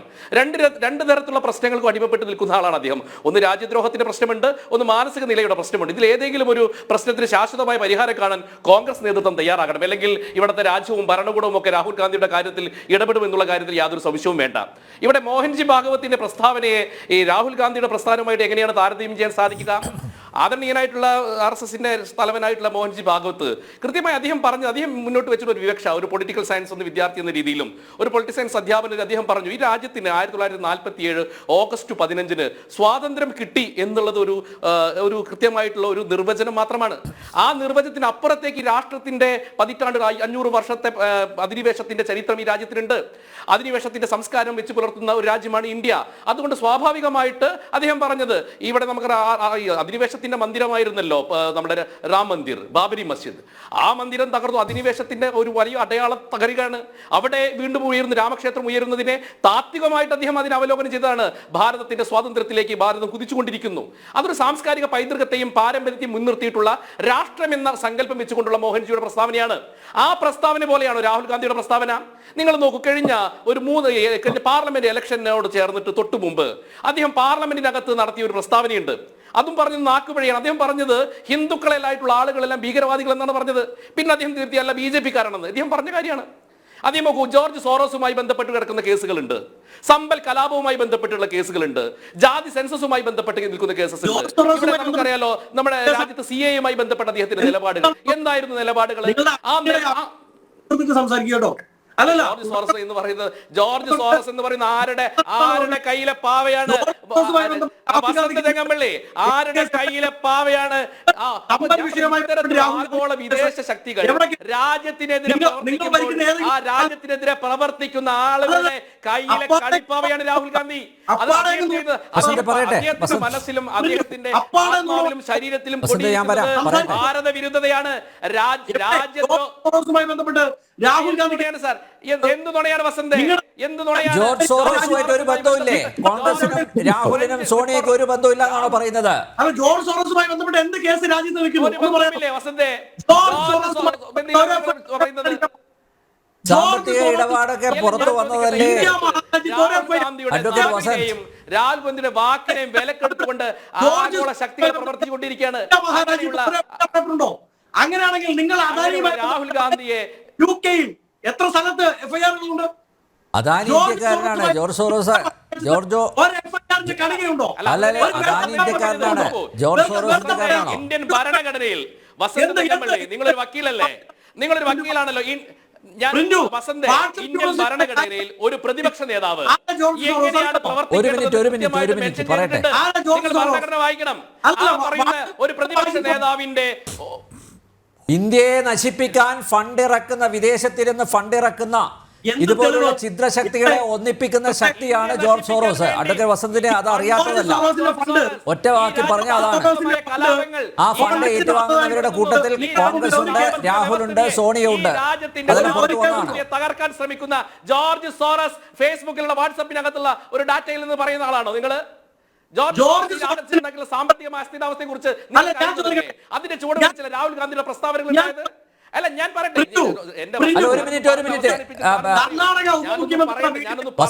ഒരു മിനിറ്റ് വസന്ത്, അദ്ദേഹത്തിന്റെ അവസരമാണ്. പറയട്ടെ, ഞാൻ വരാം. താങ്കൾക്ക് ക്ലാരിഫൈ ചെയ്യാം. ഞാൻ പറയുന്ന അഡ്വക്കേറ്റ് വസന്ത്, താങ്കൾക്ക് ക്ലാരിഫൈ ചെയ്യാം. ഇടക്ക് കയറി സംസാരിക്കരുത് ദയവ് ചെയ്തിട്ട്. പ്രേക്ഷകർക്ക് അത് കേൾക്കാൻ പറ്റുന്നില്ല. രാഹുൽ എനിക്ക് പറയാനുള്ളത് കേൾക്കൂ. രാഹുൽ ഗാന്ധിയുടെ ഈ രാജ്യത്തിനെതിരുള്ള നിലപാടുകൾ കൃത്യമാണ്. വിദേശത്ത് പോയിട്ട് അദ്ദേഹം എന്താണ് ചെയ്തത്? ഈ രാജ്യത്തിനെതിരെ അദ്ദേഹം പ്രസ്താവന ഇറക്കുകയല്ലേ ചെയ്തത്? അതുപോലെ തന്നെ പാർലമെന്റിനകത്ത് അദ്ദേഹം പറഞ്ഞത് ഈ രാജ്യത്തിലെ മുഴുവൻ ഹിന്ദുക്കളും ഭീകരവാദികൾ എന്ന് പറയുന്നു. സമ്പൽ വിഷയമുണ്ടായ സമയത്ത് ആ പ്രദേശത്തെ കത്തി ചാമ്പലാക്കാനും വർഗീയ ധ്രുവീകരണത്തിനും വർഗീയപരമായ കലാപത്തിനുള്ള ശ്രമമല്ലേ അദ്ദേഹത്തിന്റെ ഭാഗത്തുണ്ടായിട്ടുള്ളത്? അപ്പൊ അതുകൊണ്ട് രാഹുൽ ഗാന്ധി എന്ന് പറയുന്നത് രാജ്യദ്രോഹിയാണ്, രാജ്യത്തിനെതിരെ പ്രവർത്തിക്കുന്ന ആളാണെന്നുള്ളത് BJP കേവലം ഏതെങ്കിലും ഒരു രാഹുൽ ഗാന്ധിയോടുള്ള വിരോധം കൊണ്ട് പറയുന്നതല്ല. ഞങ്ങൾ രാഹുൽ ഗാന്ധി ഈ ഇന്ത്യൻ രാഷ്ട്രീയത്തിൽ വന്നതിന് ശേഷം അദ്ദേഹം എടുത്ത നിലപാടുകൾ, അദ്ദേഹത്തിന്റെ രാഷ്ട്രീയ പ്രസംഗങ്ങൾ, അതിനകത്ത് കൃത്യമായിട്ട് നിങ്ങൾക്ക് കാണാൻ സാധിക്കുക വിഭജനത്തിന്റെയും മതരാഷ്ട്രീയത്തിന്റെയും ജാതി രാഷ്ട്രീയം കൊണ്ട് ഈ രാജ്യത്തെ ഛിന്ന ഭിന്നമാക്കാനുള്ള ശ്രമമാണ് രാഹുൽ ഗാന്ധി നടത്തുന്നത്. അതിന്റെ അവസാന ഘട്ടം എന്ന രീതിയിൽ ഇന്ന് രാജ്യത്തിനെതിരെ പോരാടുമെന്ന് അദ്ദേഹം പറയുമ്പോൾ അദ്ദേഹത്തിന് എവിടെ എത്തിയിരിക്കുന്നു അദ്ദേഹത്തിന്റെ മാനസിക നില? അതുകൊണ്ടാണ് ഞാൻ വസന്തിനോട് പറഞ്ഞത്, ഒന്നില്ലെങ്കിൽ നിങ്ങൾക്ക് അദ്ദേഹത്തിന് പക്വതയില്ലെങ്കിൽ അദ്ദേഹത്തിന് ഏതെങ്കിലും രീതിയിൽ ആ രീതിയിലുള്ള ട്രീറ്റ്മെന്റ് നടത്തണം. അല്ലാതെ രാജ്യവിരുദ്ധ പരാമർശം നടത്തിക്കൊണ്ട് ഈ ഇന്ത്യ മഹാരാജ്യത്ത് ഒരു പ്രതിപക്ഷ നേതാവായിക്കൊണ്ട് നിൽക്കാമെന്ന് രാഹുൽ ഗാന്ധി കരുതേണ്ട. അതിന് ചൂട്ടുപിടിക്കാൻ കോൺഗ്രസിന് നേതൃത്വം വേണ്ട. ഈ രാജ്യത്തിന് ഒരു അഖണ്ഡതയുണ്ട്, ഈ രാജ്യത്തിന് ഒരു ആത്മശക്തിയുണ്ട്. ആ ആത്മബോധത്തെ ഉണർത്തുന്ന പ്രവർത്തനങ്ങളുമാണ് പ്രതിപക്ഷ നേതാവ് പോകേണ്ടത്. അതിനു പകരം ഈ രാജ്യത്തെ ഛിന്ന ഭിന്നമാക്കാനുള്ള ശ്രമം നടത്തുന്ന ജോർജ് സോറസിനെ പോലെയുള്ള ആഗോള ഭീകരവാദ സംഘടനകൾക്ക് ഇന്ന് ഏറ്റവും കൂടുതൽ ആഗോള ഭീകരവാദ സംഘടനകളുടെ കയ്യിലെ കളിപ്പാവ് ആരെന്ന് ചോദിച്ചു കഴിഞ്ഞാൽ രാഹുൽ ഗാന്ധിയാണ്. രാഹുൽ ഗാന്ധി ഇന്ത്യ പ്രദേശത്ത് നിൽക്കുന്ന സമയത്ത് ഇവിടെ നോക്കൂ, കക്കം പാത്ത് നിൽക്കുന്ന അനവധി ഭീകരവാദ സംഘടനകളുണ്ട് ഈ രാജ്യത്ത്. നിങ്ങൾ നോക്കണം, മാവോയിസ്റ്റ് സംഘടനകളുണ്ട്, ഇസ്ലാമിക ഭീകരവാദ സംഘടനകളുണ്ട്. ഈ രാജ്യത്തിലെ ജനങ്ങൾക്കൊക്കെ ആക്കം കൂട്ടുന്ന രീതിയിൽ അവർക്കൊപ്പം ഞങ്ങളുണ്ട്, മതഭീകരവാദികളുടെ കൂടെ ഞങ്ങളുണ്ട് എന്ന് പരസ്യമായി രാജ്യത്തിനെതിരെയുള്ള രാജ്യത്തിനെതിരെയുള്ള പ്രസ്താവനയാണ് രാഹുൽ ഗാന്ധി നടത്തിയിട്ടുള്ളത്. അതിന് അദ്ദേഹം അപലപിച്ചുകൊണ്ട് മാപ്പ് പറയുകയാണ് അദ്ദേഹം ചെയ്തത്. അതിന് പകരം ന്യായീകരിക്കാനുള്ള കോൺഗ്രസ്സുകാരുടെ ശ്രമം വേദാവിലാവുമെന്നാണ് എനിക്ക് പറയാനുള്ളത്. നമുക്ക് അഡ്വക്കേറ്റ് ബലദേവിൻ്റെ നിരീക്ഷണം കൂടി നോക്കാം. അഡ്വക്കേറ്റ് ബലദേവ്, രാഹുലിൻ്റെ പരാമർശത്തെ, പ്രസ്താവനയെ താങ്കൾ എങ്ങനെയാണ് നോക്കിക്കാണുന്നത്? ഇന്ത്യയിലെ ജനാധിപത്യ മതേതര പ്രസ്ഥാനങ്ങൾക്കെല്ലാം ദേശീയ തലത്തിൽ ഒരേ ഒരു കാഴ്ചപ്പാടുള്ളത്. പ്രാദേശികമായി ചില വിഭിന്ന അഭിപ്രായങ്ങളൊക്കെ ഉണ്ടാകാം. അതുപോലെ തന്നെ കോൺഗ്രസിന്റെ തത്വശാസ്ത്രപരമായിട്ടൊന്നും ഞങ്ങൾ അതിനോട് യോജിക്കുന്നുണ്ടായില്ല. ഇവിടെ പ്രധാനമായിട്ട് രാഹുൽ ഗാന്ധിയുടെ ഒരു പ്രസംഗവുമായി ബന്ധപ്പെട്ടാണ് ഇന്നിവിടെ ചർച്ച നടക്കുന്നത്. ഇന്ന് പല വാർത്തകളിലും മാധ്യമങ്ങളിലൊക്കെ കാണിച്ചു. അദ്ദേഹം വിദേശത്ത് പോയ കാര്യമൊക്കെ ഇവിടെ പറഞ്ഞു. അദ്ദേഹം വിദേശത്ത് പോയി പറഞ്ഞ ഒരു കാര്യം വളരെ കറക്റ്റാണ്. ഭാരതത്തിൽ ജനാധിപത്യം അട്ടിമറിക്കപ്പെടുന്നു. അദ്ദേഹം പറഞ്ഞതിനകത്ത് തെറ്റൊന്നുമില്ല. ജനാധിപത്യ വ്യവസ്ഥയും ഫെഡറൽ സംവിധാനവും മതേതര സംവിധാനങ്ങളിലൂടെ അട്ടിമറിക്കപ്പെടുകയാണ്. പിന്നെ അദ്ദേഹം പറഞ്ഞ ഒരു കാര്യം, ഞാൻ പല ഡിക്ഷണറികളിലും ആ വാക്കുകൾ ഭരണഘടന കാര്യങ്ങളൊക്കെ നോക്കി. ഇപ്പൊ സർക്കാർ, ഗവൺമെന്റ്, ഭരണകൂടം, ഇത് മൂന്നും ഒരർത്ഥമാണ്.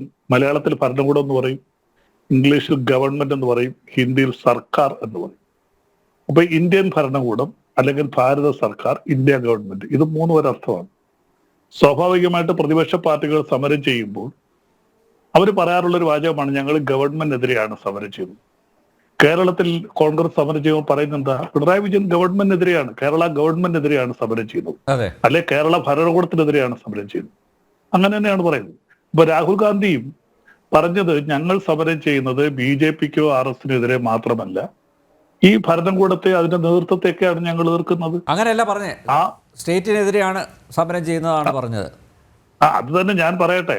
സ്റ്റേറ്റ് എന്ന് പറയുമ്പോൾ അദ്ദേഹം അങ്ങനെയല്ല അദ്ദേഹം പറഞ്ഞത്, അങ്ങനെയല്ല പറഞ്ഞത്. ഞാൻ പറയട്ടെ, ഞാനൊന്ന് പറഞ്ഞോട്ടെ. അദ്ദേഹം പറഞ്ഞതിന് നമുക്ക് വേണമെങ്കിൽ അദ്ദേഹത്തിന്റെ ലണ്ടൻ പ്രസംഗം നിങ്ങൾ വളച്ചൊടിച്ചില്ലേ, ഭാരതത്തിൽ ജനാധിപത്യം തകരുകയാണ് എന്ന് പറഞ്ഞതിന് അദ്ദേഹത്തിന്റെ ദേശദ്രോഹിയായിട്ട് മുദ്ര കുത്തണമെന്നല്ലേ നിങ്ങൾ പറഞ്ഞത്. അപ്പൊ ഇവിടെ ഈ സ്റ്റേറ്റ് എന്ന് പറയുന്ന അദ്ദേഹം ഉദ്ദേശിച്ചത് എന്താ? സ്റ്റേറ്റ് എന്ന് പറഞ്ഞാൽ എന്താ? സ്റ്റേറ്റ് എന്ന് പറയുമ്പോൾ ഇവിടുത്തെ ജനങ്ങളും എല്ലാം കൂടെ, ഗവൺമെന്റും അതിന്റെ ഭരണക്രമങ്ങളും എല്ലാം കൂടെ ഒരു പോപ്പുലേഷൻ എല്ലാം കൂടെ ചേർന്ന് വരുന്നത്, ഭൂവിസ്തൃതി ഉൾപ്പെടെ, ഭൂമിയിലെ ജീവജാലങ്ങളും എല്ലാം ഉൾപ്പെടുന്നതാണ് സ്റ്റേറ്റ് എന്ന് പറയുന്നത്. സ്റ്റേറ്റിന് പ്രത്യേകിച്ച് ഒരു അർത്ഥമല്ലുള്ളത്. ഇവിടുത്തെ നമുക്ക് ഇന്ത്യയുടെ കൈവശമുള്ള ഭൂമി, ഇന്ത്യയിലെ ജനസംഖ്യ, ഇന്ത്യയിലെ ജീവജാലം. യുദ്ധം എന്ന് പറയുമ്പോ രാജ്യത്തിനെതിരെ അദ്ദേഹം പറഞ്ഞിട്ടില്ല. മറ്റു വ്യാഖ്യാനം കൊടുക്കുന്ന അങ്ങനെയാണ് നരേന്ദ്രമോദി സർക്കാരിനെതിരെയാണ് ഞങ്ങളുടെ യുദ്ധം, എന്റെ പാർട്ടിയുടെ യുദ്ധം എന്ന് പച്ചക്ക് പറഞ്ഞാൽ പോരെ? അല്ല, അദ്ദേഹം പറഞ്ഞ വാചകം നിങ്ങൾ അതുപോലെ ഒന്ന് വിടും. അതായത് ഞാൻ കാണിച്ചു തരാലോ. We are now fighting the BJP, the RSS and the Indian state. എന്താ മനസ്സിലാക്കേണ്ടത്? അല്ല, അദ്ദേഹം ഇന്ത്യൻ സ്റ്റേറ്റ് എന്ന് ഉദ്ദേശിക്കുന്നത് തീർച്ചയായിട്ടും ഇന്ത്യ ഗവൺമെന്റ് തന്നെയാണ്. സ്റ്റേറ്റിന് അങ്ങനെ ഒരു അർത്ഥം പറയാം. അത് അതൊക്കെ പലതരം വസന്ത് തെങ്ങുംപള്ളിക്കും കോൺഗ്രസ് വിവക്ഷിക്കാം. പക്ഷെ അതാണ് യാഥാർത്ഥ്യം എന്ന് പറഞ്ഞു വെക്കരുത്. ഒരു മിനിറ്റ്, ഇവിടെ പൊളിറ്റിക്കൽ സയന്റിസ്റ്റ് ഉണ്ട്, രാഷ്ട്രമീമാംസകൻ ഡോക്ടർ മോഹൻ വർഗീസ്. കൃത്യമായിട്ട് പറഞ്ഞു സ്റ്റേറ്റ് എന്ന് പറഞ്ഞു കഴിഞ്ഞാൽ രാജ്യമാണെന്ന് അദ്ദേഹം കൃത്യമായിട്ട് പറഞ്ഞല്ലോ. സ്റ്റേറ്റ് എന്ന് പറഞ്ഞാൽ രാജ്യമാണെന്ന് എല്ലാവർക്കും. രാജ്യം എന്ന് പറഞ്ഞാൽ അതിനകത്ത് ഭൂമി വരും, ജീവജാലങ്ങൾ വരും, മനുഷ്യൻ മാത്രമല്ല, നദിയും കരയും എല്ലാം സ്റ്റേറ്റിനകത്ത് വരുന്നതാണ്. ഇതെല്ലാം കൂടെ ചേർന്നാണ് സ്റ്റേറ്റ് എന്ന് പറയുന്നത്, മനുഷ്യൻ മാത്രമല്ല. പക്ഷേ രാഹുൽ ഗാന്ധി പറഞ്ഞ വാചകം സജീവമാണ്. അല്ല, അദ്ദേഹം പറഞ്ഞ എന്താ? ഞങ്ങൾ RS, അത് ആ വാചകം പറഞ്ഞില്ലായിരുന്നെങ്കിൽ നിങ്ങൾ പറഞ്ഞത് ശരിയാണ്. അദ്ദേഹം പറഞ്ഞത് RSSനും BJPക്കും സ്റ്റേറ്റ് ഉദ്ദേശിച്ചിരിക്കുന്നത് ഇന്ത്യ ഗവൺമെന്റ് തന്നെയാണ്. ഇവിടുത്തെ പ്രതിപക്ഷ പ്രസ്ഥാനങ്ങളെല്ലാം, ഞങ്ങൾ എല്ലാവരും സമരം ചെയ്യുന്നത് ഭാരതത്തിന്റെ മതേതരവും ജനാധിപത്യ വ്യവസ്ഥയും തകിടം മറിച്ചുകൊണ്ടിരിക്കുന്ന ഭാരതീയ ജനതാ പാർട്ടി, ആനുകാലികമായിട്ട് അവർ കൊണ്ടിരുന്ന UCC ആയാലും ANTI-C ആയാലും മറ്റ് സംവിധാനങ്ങളായാലും 40 വട്ടം പറയുന്ന രാഹുലിന് എന്താ ഇന്ന് ആ പേര് മറന്നുപോയോ? ഇല്ല, അതെപ്പോഴും അങ്ങനെ. നിങ്ങളിപ്പോ എവിടെ ചെന്നാലും ഇന്ത്യ മുന്നണി എന്ന് മറ്റേതൊക്കെ പറയുന്ന വിചാരിച്ച് ഞങ്ങൾ എപ്പോഴും അങ്ങനെ പറയണമെന്നില്ലല്ലോ. നിങ്ങൾ നാക്കെടുത്താൽ ഇന്ത്യ എന്നുള്ളതിന് നിങ്ങൾ ഇന്ത്യയുടെ പേര് മാറ്റി ഭാരതം എന്നാക്കി, അങ്ങനെ മാറ്റിയെന്ന് വിചാരിച്ചതല്ലേ മാറാൻ പോകുന്നു. അങ്ങനെ നിങ്ങളൊരു പേര് മാറ്റിയെന്ന് വിചാരിച്ച് സ്വാതന്ത്ര്യ സമരമായിട്ട് കാശിന്റെ ബന്ധമില്ലാത്ത RSകാരും BJPക്കാരും ചുറ്റിയാണ് സ്വാതന്ത്ര്യ സമരത്തെ കുറിച്ച് പറയുന്നു. സ്വാതന്ത്ര്യ സമര സേനാനികളെ മാറ്റാൻ ശ്രമിക്കുന്നു. ജവഹർലാൽ നെഹ്റുവിന്റെ പേരുള്ള മ്യൂസിയത്തിന് പ്രൈം മിനിസ്റ്റേഴ്സ് മ്യൂസിയത്തിന് പേര് മാറ്റുന്നു. ഇങ്ങനെയൊക്കെ ചെയ്ത് ഇല്ല, ഞങ്ങൾ പറയുന്നില്ലല്ലോ ഞങ്ങൾ സ്വാതന്ത്ര്യ സമരം ചെയ്തു എന്ന് ഞങ്ങൾ പറയുന്നില്ലല്ലോ. പക്ഷെ നിങ്ങളല്ലേ ചരിത്രം വളച്ചൊടിക്കാൻ നിൽക്കുന്നത്. നിങ്ങൾക്ക് സ്വാതന്ത്ര്യ സമരത്തിൽ പങ്കെടുത്ത് വരുത്താനുമായിട്ട് കോൺഗ്രസിന്റെ അനിശ്ചിത നേതാവായിരുന്ന വല്ലഭായ് പട്ടേലിനെ നിങ്ങൾ പങ്കെടുത്തേക്കുക. അല്ല, സർദാർ വല്ലഭായ് പട്ടേലിനെ കോൺഗ്രസിന്റെ ഇന്ത്യയിലെ ഏറ്റവും ശക്തരായ നേതാവ്, വേണമെങ്കിൽ രണ്ടാമനെന്ന് പറയുന്ന നേതാവിനെ ഇപ്പോൾ BJPക്കാർ പറഞ്ഞ് അദ്ദേഹം BJP ആയിരുന്നുള്ള രീതിയിലാണ് സംസാരിക്കുക, അന്ന് ഇല്ലാത്തൊരു BJP. അപ്പൊ അതുകൊണ്ട് സ്വാതന്ത്ര്യ സമരത്തിൽ 10 പൈസയുടെ ബന്ധം പോലും ഇല്ലാതിരുന്ന കോൺഗ്രസ്സുകാര് അല്ല BJPക്കാര് ഇപ്പോൾ സ്വാതന്ത്ര്യ സമര ചരിത്രം വളച്ചൊടിക്കുക. എങ്ങനെയെങ്കിലും നിങ്ങൾക്ക് സ്വാതന്ത്ര്യ സമരത്തിന്റെ ഭാഗമാകണം. ചരിത്രം നിങ്ങൾ വളച്ചൊടിക്കുന്നു. ഭാരതത്തിന്റെ ചരിത്രം മൊത്തം നിങ്ങൾ വളച്ചൊടിക്കല്ലേ. വിദ്യാഭ്യാസ സമ്പ്രദായം ഞങ്ങൾ എതിർക്കുന്നത് എന്തിനാ? ഹിന്ദുവൽക്കീകരണത്തെ ഞങ്ങൾ എതിർക്കുന്നില്ല. കാര്യം ഹിന്ദു എന്ന് പറയുന്നത് അതിവിശാലമായ കാഴ്ചപ്പാടുള്ള എല്ലാ മതസ്ഥരെയും ഉൾക്കൊള്ളുന്ന ഒരു സമൂഹമാണ്. പല ജാതി മതസ്ഥർ, പല ഭാഷകൾ, പല സംസ്കാരം, ഇതെല്ലാം ഉൾക്കൊള്ളുന്നതാണ്. പക്ഷെ ആ കാവ്യവൽക്കരണം അതിനെയാണ് ഞങ്ങൾ എതിർക്കുന്നത്. അല്ല ഹിന്ദുക്കൾ ഒരുമിച്ച് നിൽക്കുന്നതൊക്കെ ഞങ്ങൾക്ക് സന്തോഷമുള്ള, എപ്പോഴും എല്ലാ മതസ്ഥരും അവരുടെ അവകാശങ്ങൾക്ക് വേണ്ടി ഒരുമിച്ച് നിൽക്കണം താല്പര്യക്കാരൻ ഞങ്ങൾ.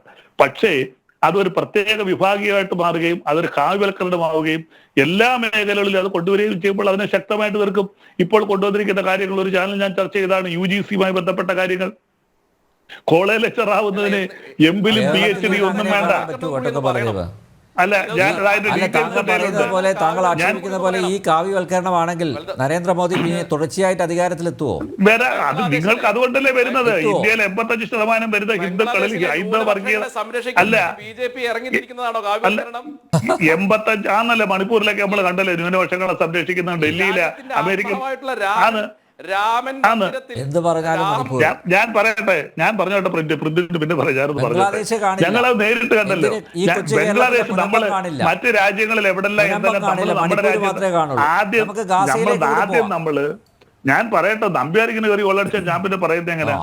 അപ്പൊ ആദ്യം നമ്മൾ നമ്മുടെ രാജ്യത്തെ കാര്യങ്ങൾ ന്യൂനപക്ഷങ്ങളെ സംരക്ഷിക്കുന്ന മണിപ്പൂരിൽ കണ്ടു. ഡൽഹിയിൽ ട്രംപ് പോയിട്ട് തൊട്ട് പറയാം, ഡൽഹിയിലെ വടക്ക് കിഴക്കൻ ഡൽഹിയിലെ മുസ്ലിങ്ങൾ താമസിക്കുന്ന കൊച്ചു പെട്ടിക്കടകൾ ഉൾപ്പെടെ അടിച്ചു തകർത്തതും, ഇന്ത്യയിൽ ആദ്യമായിട്ട് ഡൽഹിയിലെ ഹൈക്കോടതി വെച്ച് രാത്രി 12 മണിക്ക് കൂടി ഒരു ചരിത്രമുണ്ട്. അല്ല BJPയുടെ MPയുടെ 2 MLA-മാർക്കും എതിരെ അല്ല നിങ്ങൾ മതന്യൂനപക്ഷങ്ങളുടെ കാര്യം ഇടയ്ക്ക് ഇരുന്നത് ബഹുമാനപ്പെട്ട പ്രിന്റ് പറഞ്ഞോട്ട് ഞാൻ പറഞ്ഞെന്നുള്ളേ ഉള്ളൂ. അപ്പൊ അതുകൊണ്ട് ഞാനത് പറഞ്ഞോട്ടെ. അപ്പം തീർച്ചയായിട്ടും ദേശീയ തലത്തിൽ ഇടതുപക്ഷ പ്രസ്ഥാനങ്ങളും കോൺഗ്രസ് ഉൾപ്പെടെയുള്ള പ്രസ്ഥാനങ്ങൾക്ക് ദേശീയ തലത്തിൽ അത് പ്രാദേശികമായിട്ട് നിങ്ങൾ ഒരു പക്ഷേ പറയായിരിക്കും, ഞങ്ങൾ കേരളത്തിൽ ഞങ്ങൾ എതിർത്ത് നിൽക്കുന്നു. പശ്ചിമബംഗാൾ തൃണമൂലും കോൺഗ്രസും വലിയ ശത്രുക്കളാണ്. BJPക്കില്ലേ? BJPയുടെ കൂടെ നിങ്ങൾക്ക് ദേശീയ തലത്തിൽ നിൽക്കുന്ന എല്ലാ പാർട്ടികളും സംസ്ഥാനത്തിലുണ്ടോ? പഞ്ചാബിലുണ്ടോ? പല സംസ്ഥാനങ്ങളിലും BJPയോട് ഉടയ്ക്കുന്ന ഘടകകക്ഷികൾ മറ്റു പലരുടെയും കൂടെ മുന്നണി ഉണ്ടാക്കിയിട്ടുണ്ട്. ദേശീയ കാഴ്ചപ്പാട് വേറെ എന്താണ്? ദേശീയ കാഴ്ചപ്പാട് വരുമ്പോൾ അവർ പലയിടത്തും അവരായിട്ട് ഒരുമിച്ച് നിൽക്കുന്നു. അത് പോട്ടെ. അപ്പൊ അതുകൊണ്ട് ദേശീയ തലത്തിൽ രാഹുൽ ഗാന്ധി ഉദ്ദേശിച്ചത് ആ പറഞ്ഞ വാചകം BJPക്കും RSSനും സ്റ്റേറ്റും എന്ന് അദ്ദേഹം ഉദ്ദേശിച്ചത് ഈ നരേന്ദ്രമോദി ഗവൺമെന്റും അവർ നടപ്പിലാക്കുന്ന ഭരണപരിഷ്കാരങ്ങൾ തെറ്റായ ഭരണപരിഷ്കാരങ്ങളുമാണെന്ന് സാമാന്യ വിദ്യാഭ്യാസമുള്ള എല്ലാവർക്കും അത് മനസ്സിലാവും. അല്ലാതെ ഇന്ത്യക്കെതിരെയാണ് രാഹുൽ ഗാന്ധി സമരം നടത്തുന്ന അദ്ദേഹം പ്രഖ്യാപിച്ചാൽ, ഞാൻ കോൺഗ്രസ്സുകാരനൊന്നുമല്ല, കോൺഗ്രസ് ഞാൻ തുടക്കത്തിലെ പറഞ്ഞ് അനുകൂലിക്കുന്നില്ലെങ്കിലും ആ ഒരു പ്രസ്താവന നിങ്ങൾ വളച്ചൊടിക്കുന്നതിനോട് 1% പോലും യോജിക്കത്തില്ല. ഭാഗമായിട്ട് നിൽക്കുന്നവർക്കൊക്കെ അങ്ങനെ തോന്നുള്ളൂ. തീർച്ചയായിട്ടും നിങ്ങൾക്ക് അങ്ങനെ തിരിച്ചു നിങ്ങൾ വ്യാഖ്യാനിച്ചോളൂ. നിങ്ങൾ എങ്ങനെ വേണമെങ്കിലും വ്യാഖ്യാനിച്ചോളൂ. അദ്ദേഹം എന്തായാലും നെഹ്റുവിന്റെ കൊച്ചുമോനും നെഹ്റുവിന്റെയും ഇന്ദിരാഗാന്ധി ഇന്ത്യക്ക് വേണ്ടി ജീവൻ കളഞ്ഞ ഇന്ദിരാഗാന്ധിയുടെയും രാജീവ് ഗാന്ധിയുടെ മക്കളല്ലേ. അപ്പൊ അവർക്ക് അതിനായിട്ടുള്ള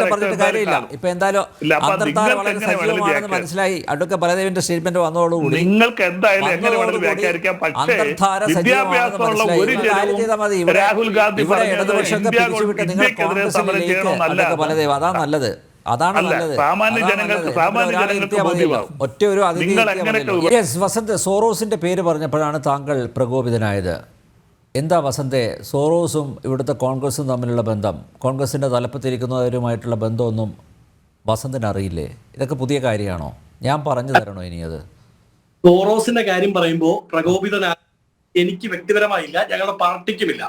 പക്ഷേ ഞാൻ എന്തുകൊണ്ട് പ്രകോപിതനായി എന്ന് ചോദിച്ചാൽ, ഈ ചർച്ചയുടെ ഉടനീളം തുടക്കം തൊട്ടേ BJP പ്രതിനിധി എന്റെ സ്നേഹിതൻ പ്രിന്റു അസത്യങ്ങളും അർദ്ധസത്യങ്ങളും പറഞ്ഞുകൊണ്ട് പോവുകയാണ്. അപ്പോഴാണ് ഇടപെട്ടത്. കാര്യം എന്താണെന്ന് വെച്ചാൽ, ഒന്ന്, സ്റ്റേറ്റ് എന്ന പദം ഇന്റർചേഞ്ചബിളി ഉപയോഗിക്കാറുണ്ട് എന്ന് ഗൂഗിൾ സെർച്ച് ചെയ്താൽ അങ്ങേക്ക് മനസ്സിലാവും.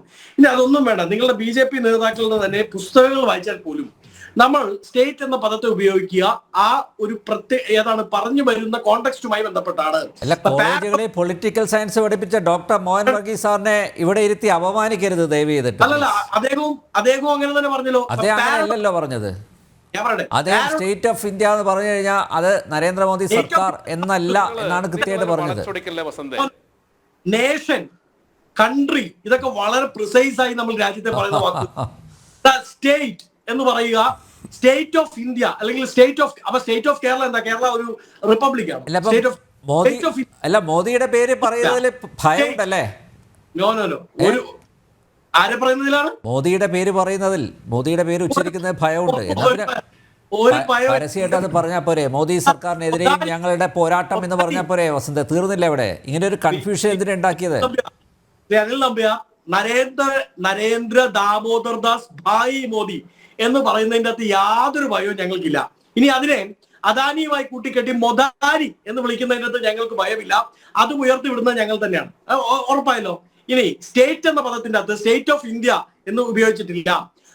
V are fighting against BJP, RSS and the state എന്ന് പറഞ്ഞാൽ ഭരണകൂടം എന്ന് സാമാന്യ ബുദ്ധിയുള്ളവർക്ക് ഇന്ത്യൻ സ്റ്റേറ്റ് എന്നാണ് പറഞ്ഞത്. ഇന്ത്യൻ സ്റ്റേറ്റ് ഇറ്റ്സെൽഫ് എന്നാണ് പറഞ്ഞിരിക്കുന്നത്. കോൺഗ്രസ് പാർട്ടി ഇറ്റ്സെൽഫ് അത് ക്ലാരിഫൈ കഴിഞ്ഞു. ഞങ്ങൾ ഉദ്ദേശിച്ചത് എന്ന് പറഞ്ഞാൽ നിങ്ങൾ അതല്ല ഉദ്ദേശിച്ചത്, നിങ്ങൾ ഇത് ഉദ്ദേശിച്ചാൽ മതി എന്ന് നിങ്ങൾക്ക് പറയാൻ പറ്റുമോ? ഇനി അങ്ങനെ ബുദ്ധിമുട്ടുണ്ടെങ്കിൽ ശ്രീ പ്രിന്റ് ഒരു കാര്യം ചെയ്യുക, എത്രയും പെട്ടെന്ന് തന്നെ രാജ്യദ്രോഹത്തിന് ഒരു പരാതി അങ്ങയുടെ അടുത്തുള്ള ഏതെങ്കിലും പോലീസ് സ്റ്റേഷനിൽ രാഹുൽ ഗാന്ധിക്കെതിരെ കൊടുക്കുക. ഇല്ലെങ്കിൽ ഏതെങ്കിലും ഒരു അഭിഭാഷകനെ കണ്ട് രാജ്യത്തെ അപമാനിച്ചു എന്ന് പറഞ്ഞുകൊണ്ട് ഒരു വക്കീൽ നോട്ടീസ് അയച്ചാൽ മതി. അതിനുള്ള റിപ്ലൈ AICC ആസ്ഥാനത്ത് നിന്ന് അങ്ങേക്ക് കിട്ടും. ഇനി അത്ര ബുദ്ധിമുട്ടുണ്ടെങ്കിൽ ഞങ്ങൾ ഉദ്ദേശിച്ചത് എന്താണെന്ന് ഞങ്ങൾ ക്ലാരിഫൈ ചെയ്ത് കഴിഞ്ഞു. ഞങ്ങൾ ഭരണകൂടത്തിനെതിരായ പോരാട്ടത്തിലാണ്. ഒന്ന്. ഇനി സോറോസുമായി ബന്ധപ്പെട്ട് അദ്ദേഹം പറഞ്ഞ അർദ്ധസത്യത്തിനെതിരായാണ് ഞാൻ ചോദിച്ചത്. പ്രിന്റുവിനോട് ഞാൻ ഒരു കാര്യം ചോദിക്കട്ടെ. പ്രിന്റുവിന് ജോർജ് സോറോസ് ആരാണെന്ന് അറിയാമോ? ജോർജ് സോറോസിനെതിരെ അദ്ദേഹം ക്രയവിക്രയം നടത്തി, അദ്ദേഹം ഷെയർസിലും ഈ പറയുന്ന അവരുടെ കറൻസിയിലും പ്രശ്നങ്ങൾ ഉണ്ടാക്കി എന്ന് പറയുന്ന രാജ്യത്ത് പോലും അദ്ദേഹത്തിനെതിരെ FIR ഇല്ല. നിങ്ങളുടെ രാജ്യത്ത്, ഇന്ത്യ മഹാരാജ്യത്ത് ജോർജ് സോറോസിനെതിരെ ഒരു FIR-ന്റെ വെള്ള പേപ്പർ ഉണ്ടോ? ഒന്ന് ചോദ്യം. രണ്ട്, അദ്ദേഹം പറഞ്ഞു ജോർജ് സോറോസിന്റെ ഫണ്ട് കൊണ്ടാണ് AICC പ്രവർത്തിക്കുന്നത്. നിങ്ങളുടെ ED, നിങ്ങളുടെ കേന്ദ്ര ഏജൻസികൾ രാത്രിക്ക് രാത്രി ഞങ്ങളെ DK ശിവകുമാറിന്റെ മതിൽ ചാടിക്കടന്ന് അറസ്റ്റ് ചെയ്യുന്ന അതേ ED നിങ്ങളുടെ ഏജൻസി ജോർജ് സോറോസിനെതിരെ ഒരു വെള്ളപ്പേപ്പറിൽ ഒരു പരാതി, ഒരു വെള്ളപ്പേപ്പറിൽ ഒരു കേസ് ഫയൽ ചെയ്തിട്ടുണ്ടോ? അല്ലെങ്കിൽ ജോർജ് സോറോസിന്റെ ഫണ്ട് കോൺഗ്രസ് കൈപ്പറ്റുന്നു എന്നതിന് ഒരു തെളിവുണ്ടോ? അപ്പൊ അതില്ലാതെ വെറുതെ വാട്സപ്പ് യൂണിവേഴ്സിറ്റി കിട്ടുന്നത് വിളിച്ചു പറഞ്ഞാണ് വസന്തേ. ഇനി മറ്റൊരു കാര്യം, ജോർജ് സോറോസിന്റെ കമ്പനി ഷെയർ മേടിക്കും. ഇപ്പൊ എനിക്ക് എത്രയോ കമ്പനികളിൽ ഷെയർ ഉണ്ട്. ഷെയർ മാർക്കറ്റിൽ പലർക്കും ഷെയർ മേടിക്കാം. ജോർജ് സോറോസിന്റെ കമ്പനി പലർക്കും ഷെയർ കാണും. അതിലെന്താ ബുദ്ധിമുട്ടെന്താ? ജോർജ് സോറോസ് ഷെയർ മാർക്കറ്റിൽ ഇടപെടുന്ന ഒരാളാണ്. ജോർജ് സോറോസിനെതിരെ പരാതി ഇല്ല എന്നത് നിലനിൽക്കുമ്പോൾ തന്നെ നിങ്ങൾ ഞങ്ങളെ ജോർജ് സോറോസുമായി ബന്ധിപ്പിക്കുന്ന പോലെ നിങ്ങളുടെ വിശ്വസ്തൻ, നിങ്ങളുടെ ഫണ്ടിങ് ഏജൻസി അദാനിയാണല്ലോ. ആ അദാനിക്കെതിരെ രാജ്യത്തിനപ്പുറത്ത് വിവിധ രാജ്യങ്ങളിൽ കേസുകളുണ്ട്. എന്താ നിങ്ങളുടെ നിലപാട്? അദാനി വിദേശിയല്ല, സ്വദേശിയാണ് വസന്തേ. 2000 സ്വദേശിക്ക് രാജ്യവിരുദ്ധം നടത്താം അല്ലെ? 2014 വരെ രാജ്യവിരുദ്ധതയാ? എന്ത് രാജ്യവിരുദ്ധത നടത്തിയത്? പറ കേക്കട്ടെ. അല്ല ഞാൻ ചോദിക്കട്ടെ, അദാനിയെ തള്ളി പറയാൻ പറ്റുമോ? അദാനിയെ ഞങ്ങൾ തള്ളി പറയാം. നേരത്തെ അദാനിയെ ഇരുകൈ നീട്ടി ഇങ്ങോട്ടേക്ക് സ്വീകരിച്ചത് ആരാ സർ? നിങ്ങളുടെ മുഖ്യമന്ത്രി ആയിരുന്നില്ലേ ഉമ്മൻചാണ്ടി? അല്ലല്ലോ, ബിഡ് ഫയൽ ചെയ്ത കമ്പനിയെ നമ്മൾ ക്ഷണിക്കും. അപ്പൊ അതിനകത്ത് ഏറ്റവും രാജ്യദ്രോഹി ആയിരുന്നില്ലേ? ഒരാളെ ക്ഷണിക്കാതിരിക്കാൻ പറ്റുമോ? അദാനി, ഞങ്ങൾ പറഞ്ഞത് അദാനിക്കെതിരെ അമേരിക്കയിലടക്കം കേസുകൾ വന്നില്ലേ? എന്താ നിങ്ങളുടെ സർക്കാരിന്റെ നിലപാട്? അപ്പൊ ഇന്ത്യ അപമാനിച്ചില്ലേ വിദേശത്ത് പോയി അദാനി എന്ന് പറയുന്ന കോടീശ്വരൻ? 2014 വരെ ഗുജറാത്തിനെ വെളിയിൽ കേട്ടിട്ടില്ലാത്ത, 2014 എന്താ പറയുക, ബിസിനസ് കോൺഫെഡറേഷൻ ഓഫ് ഇന്ത്യയുടെ മീറ്റിംഗിൽ വെച്ച് അദാനിയെ പ്രസിഡന്റ് സ്ഥാനത്തേക്ക് കൊണ്ടുവരുന്നില്ല എന്ന് കേട്ട് ഗുജറാത്തിൽ നിന്ന് ഡൽഹിയിലേക്ക് പറന്നിറങ്ങിയ നരേന്ദ്രമോദിയെ അന്നത്തെ മാധ്യമങ്ങൾ ഓർക്കുന്നുണ്ട്. അന്നത്തെ ഗുജറാത്ത് മുഖ്യമന്ത്രി നരേന്ദ്രമോദി അന്ന് തൊട്ട് കൂടിയ ആ മൊദാരി ബന്ധമുണ്ടല്ലോ, ആ മൊദാരി ബന്ധം ഇന്ന് അമേരിക്കയിൽ കേസായപ്പോൾ നിങ്ങൾക്ക് ബുദ്ധിമുട്ടില്ല. രാജ്യത്തിനെതിരെയുള്ള അപമാനമല്ല. അത് UK കേസായപ്പോൾ നിങ്ങൾക്ക് പ്രശ്നമില്ല. ഇറ്റലിയിൽ കേസായ നിങ്ങൾക്ക് പ്രശ്നമില്ല. എന്താ? രാജ്യത്തിന്റെ ഭരണകൂടവുമായി ചേർന്നു പോകുന്നു എന്ന് എല്ലാവരും വിവക്ഷിക്കുന്ന ഒരു കോടീശ്വരൻ, ശതകോടീശ്വരൻ, അയാൾ വിവിധ രാജ്യങ്ങളിൽ പോയി തട്ടിപ്പ് നടത്തിയ കേസ് ഫയൽ രജിസ്റ്റർ ചെയ്യപ്പെടുമ്പോ, വിവിധ രാജ്യങ്ങളിൽ രജിസ്റ്റർ ചെയ്യപ്പെടുമ്പോ അത് രാജ്യത്തിന് അപമാനമാവില്ലേ പ്രിന്റു മഹാദേവ? ആവില്ലേ? ഞങ്ങൾ പറഞ്ഞത് വളരെ കൃത്യമാണ്. ഞങ്ങൾ പറഞ്ഞത് ഞങ്ങളുടെ പോരാട്ടം അത് BJPക്ക്, RSSന്, ഇവിടുത്തെ ഭരണകൂടത്തിന്, ഇനി ആ ഭരണകൂടത്തെ ഫണ്ട് ചെയ്ത് നിലനിർത്താൻ ശ്രമിക്കുന്ന അദാനിക്കെതിരെ കൂടിയാണ്. മനസ്സിലായല്ലോ? കൃത്യമാണ്. ഇനി നിങ്ങൾക്ക് ഇനി ഇതിന്റെ അകത്ത് ക്ലാരിഫിക്കേഷൻ വേണമെങ്കിൽ കോൺഗ്രസ് പാർട്ടി വളരെ കൃത്യമായി, AICC കൃത്യമായി ഇതിന്റെ അകത്ത് ക്ലാരിഫിക്കേഷൻ തന്നു കഴിഞ്ഞു. നിങ്ങളുടെ RSS ചീഫ് നൽകാത്ത, ഞാൻ നേരത്തെ പറഞ്ഞ അനന്ത് കുമാർ ഹെഡ്ഗെ നൽകാത്ത, വിവിധ കേന്ദ്രമന്ത്രിമാർ നൽകാത്ത വിശദീകരണം കോൺഗ്രസ് പാർട്ടി ലീഡർ ഓഫ് ഓപ്പോസിഷന്റെ സ്റ്റേറ്റ്മെന്റിൽ കൃത്യമായി നൽകി കഴിഞ്ഞു. ഇനി നിങ്ങൾക്ക് അതിൻ്റെ അകത്ത് ഒരു പ്രശ്നമുണ്ടെങ്കിൽ, നിങ്ങൾ ഭരിക്കുന്ന രാജ്യം, ഏതാണ്ട് പാതികേറെ സംസ്ഥാനങ്ങൾ, നിങ്ങൾ ഭരിക്കുന്ന സംസ്ഥാനങ്ങൾ, അവിടെ എവിടെയെങ്കിലും ഒരു കേസ് ഫയൽ ചെയ്യൂ, അവിടെ എവിടെയെങ്കിലും ഒരു വക്കീൽ നോട്ടീസ് അയക്കൂ. അതിന് നമുക്ക് നിയമത്തിന്റെ വഴിക്ക് തന്നെ പോകാം. ഓക്കെ, ഡോക്ടർ മോഹൻ വർഗീസ്, ഇപ്പോൾ ഈ ഒരു പരാമർശം നമ്മൾ ചർച്ച ചെയ്യുമ്പോൾ തന്നെ വിദേശ രാജ്യങ്ങളിൽ പോയി രാഹുൽ ഗാന്ധി നടത്തിയ രാജ്യവിരുദ്ധ പരാമർശങ്ങൾ കൂടി ചർച്ച ചെയ്യേണ്ടതല്ലേ? അതും വലിയ വിവാദമായതാണ്, കോളിളക്കം ഉണ്ടാക്കിയതാണല്ലേ? അപ്പോൾ അങ്ങനെയൊരു പശ്ചാത്തലമുള്ള ഒരാൾ വീണ്ടും അത്തരം പരാമർശങ്ങൾ ആവർത്തിക്കുമ്പോൾ സ്വാഭാവികമായിട്ടും അത് ഇൻറ്റൻഷനലി തന്നെയാണ്, അല്ലാതെ നേരത്തെ പറഞ്ഞ പോലെ നാക്കുപിഴ വന്നതല്ല. അദ്ദേഹം സമയമെടുത്താണ് ഒരു പ്രസ്താവന നടത്തിയത് എന്ന് തന്നെയല്ലേ മനസ്സിലാക്കേണ്ടത്. രാജ്യവിരുദ്ധതയിൽ നിന്ന് രാഹുൽ എന്ന അധ്യായത്തെ അടർത്തി മാറ്റാൻ പറ്റുമോ? രാഹുൽ ഗാന്ധിയെ നമ്മൾ കാണുന്നത് കോൺഗ്രസ് നേതാവ് എന്ന നിലയിൽ മാത്രമല്ല, മറിച്ച് പ്രതിപക്ഷ നേതാവ് എന്ന നിലയിലാണ്. തീർച്ചയായും ഒരു ക്യാബിനറ്റ് റാങ്കുള്ള ആളാണ്.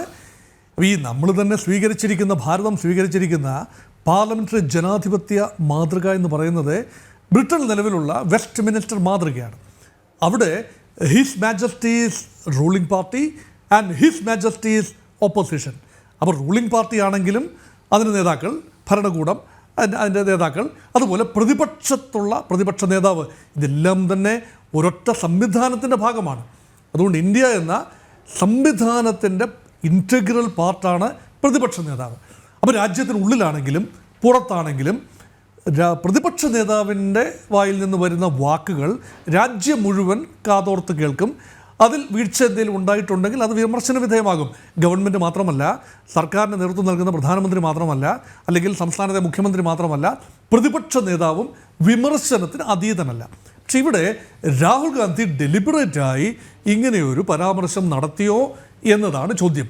ഇവിടെ ശ്രീ അനിൽ നമ്പ്യാർ സൂചിപ്പിച്ചതുപോലെ വിദേശത്ത് അദ്ദേഹം ഏറ്റവും അവസാനം സംഭവിച്ച പ്രധാനപ്പെട്ട സംഭവം എന്ന് പറയുന്നത് അമേരിക്കയിൽ രാഹുൽ ഗാന്ധി പോയ സമയത്ത് കഴിഞ്ഞ പ്രാവശ്യം സിഖുകാർക്കെതിരെ, അതായത് സിഖുകാർ ഇന്ത്യയിൽ പീഡനം അനുഭവിക്കുന്നു, അവർ 2ാം ക്ലാസ് പൗരന്മാരായി മാറുന്നു, വ്യാപകമായ, അപ്പോൾ ഇന്ത്യയെ വിദേശത്ത് മോശമായി ചിത്രീകരിച്ചു എന്ന ഒരു ആരോപണം ഉണ്ടായി.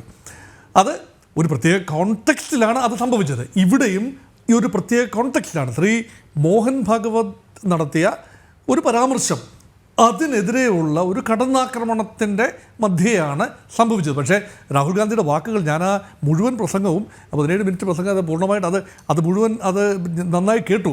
പക്ഷെ വളരെ നിർത്തി സ്വാഭാവികമായ തന്മയത്വത്തോടു കൂടിയാണ് പറയുന്നത്, അല്ലാതെ വലിയ വൈകാരിക വിക്ഷോഭത്തോടു കൂടി സംസാരിക്കുന്ന രാഹുലിനെ നമ്മൾ കണ്ടിട്ടുണ്ട്. പക്ഷേ ഇവിടെ വളരെ ശാന്തനായി, വളരെയധികം വാക്കുകൾക്കിടയിൽ അകലം പാലിച്ചുകൊണ്ട് തന്നെ അളന്നു കുറിച്ച വാക്കുകളിൽ സംസാരിച്ചു. ആ സംസാരത്തിൻ്റെ ഒരു അന്തസത്ത, അതാണല്ലോ നമ്മുടെ പരാമർശ വിഷയം. അവിടെയാണ് ഈ സ്റ്റേറ്റ് എന്ന് പറയുന്നത് വളരെ ഒരു കരുതിക്കൂട്ടി അങ്ങനെ രാഹുൽ ഗാന്ധി ചെയ്യുമെന്ന് ഞാൻ ഇപ്പോഴും വിശ്വസിക്കുന്നില്ല. പക്ഷേ ശ്രീ രാഹുൽ ഗാന്ധി വേണ്ട ഗൃഹപാഠം നടത്തേണ്ടതായിരുന്നു. ഇവിടെ നമ്മൾ ഒരു പരിധിവരെ ഞങ്ങളൊക്കെ പറയും പിണറായി സർക്കാർ അല്ലെങ്കിൽ മോദി സർക്കാർ എന്ന് പറയുന്നത് പോലും ടെക്നിക്കലി കറക്റ്റല്ല.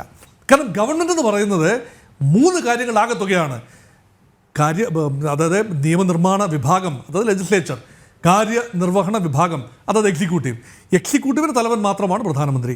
അതും റിയൽ എക്സിക്യൂട്ടീവിൻ്റെ തലവനാണ് പ്രധാനമന്ത്രി, മന്ത്രിസഭയുടെ തലവൻ. അതുപോലെ ജുഡീഷ്യറി. അപ്പോൾ തത്വത്തിൽ പറഞ്ഞാൽ കോടതി സംവിധാനവും സുപ്രീം കോടതിയും എല്ലാം ഗവൺമെൻറ്റിൻ്റെ ഭാഗമാണ്. അപ്പം നമ്മൾ കോടതിയെ ഒരിക്കലും നമ്മൾ സുപ്രീം കോടതി ചീഫ് ജസ്റ്റിസിൻ്റെ പേരെടുത്ത് നമ്മൾ ആ ഗവൺമെൻറ് എന്ന് നമ്മൾ പറയാറില്ല.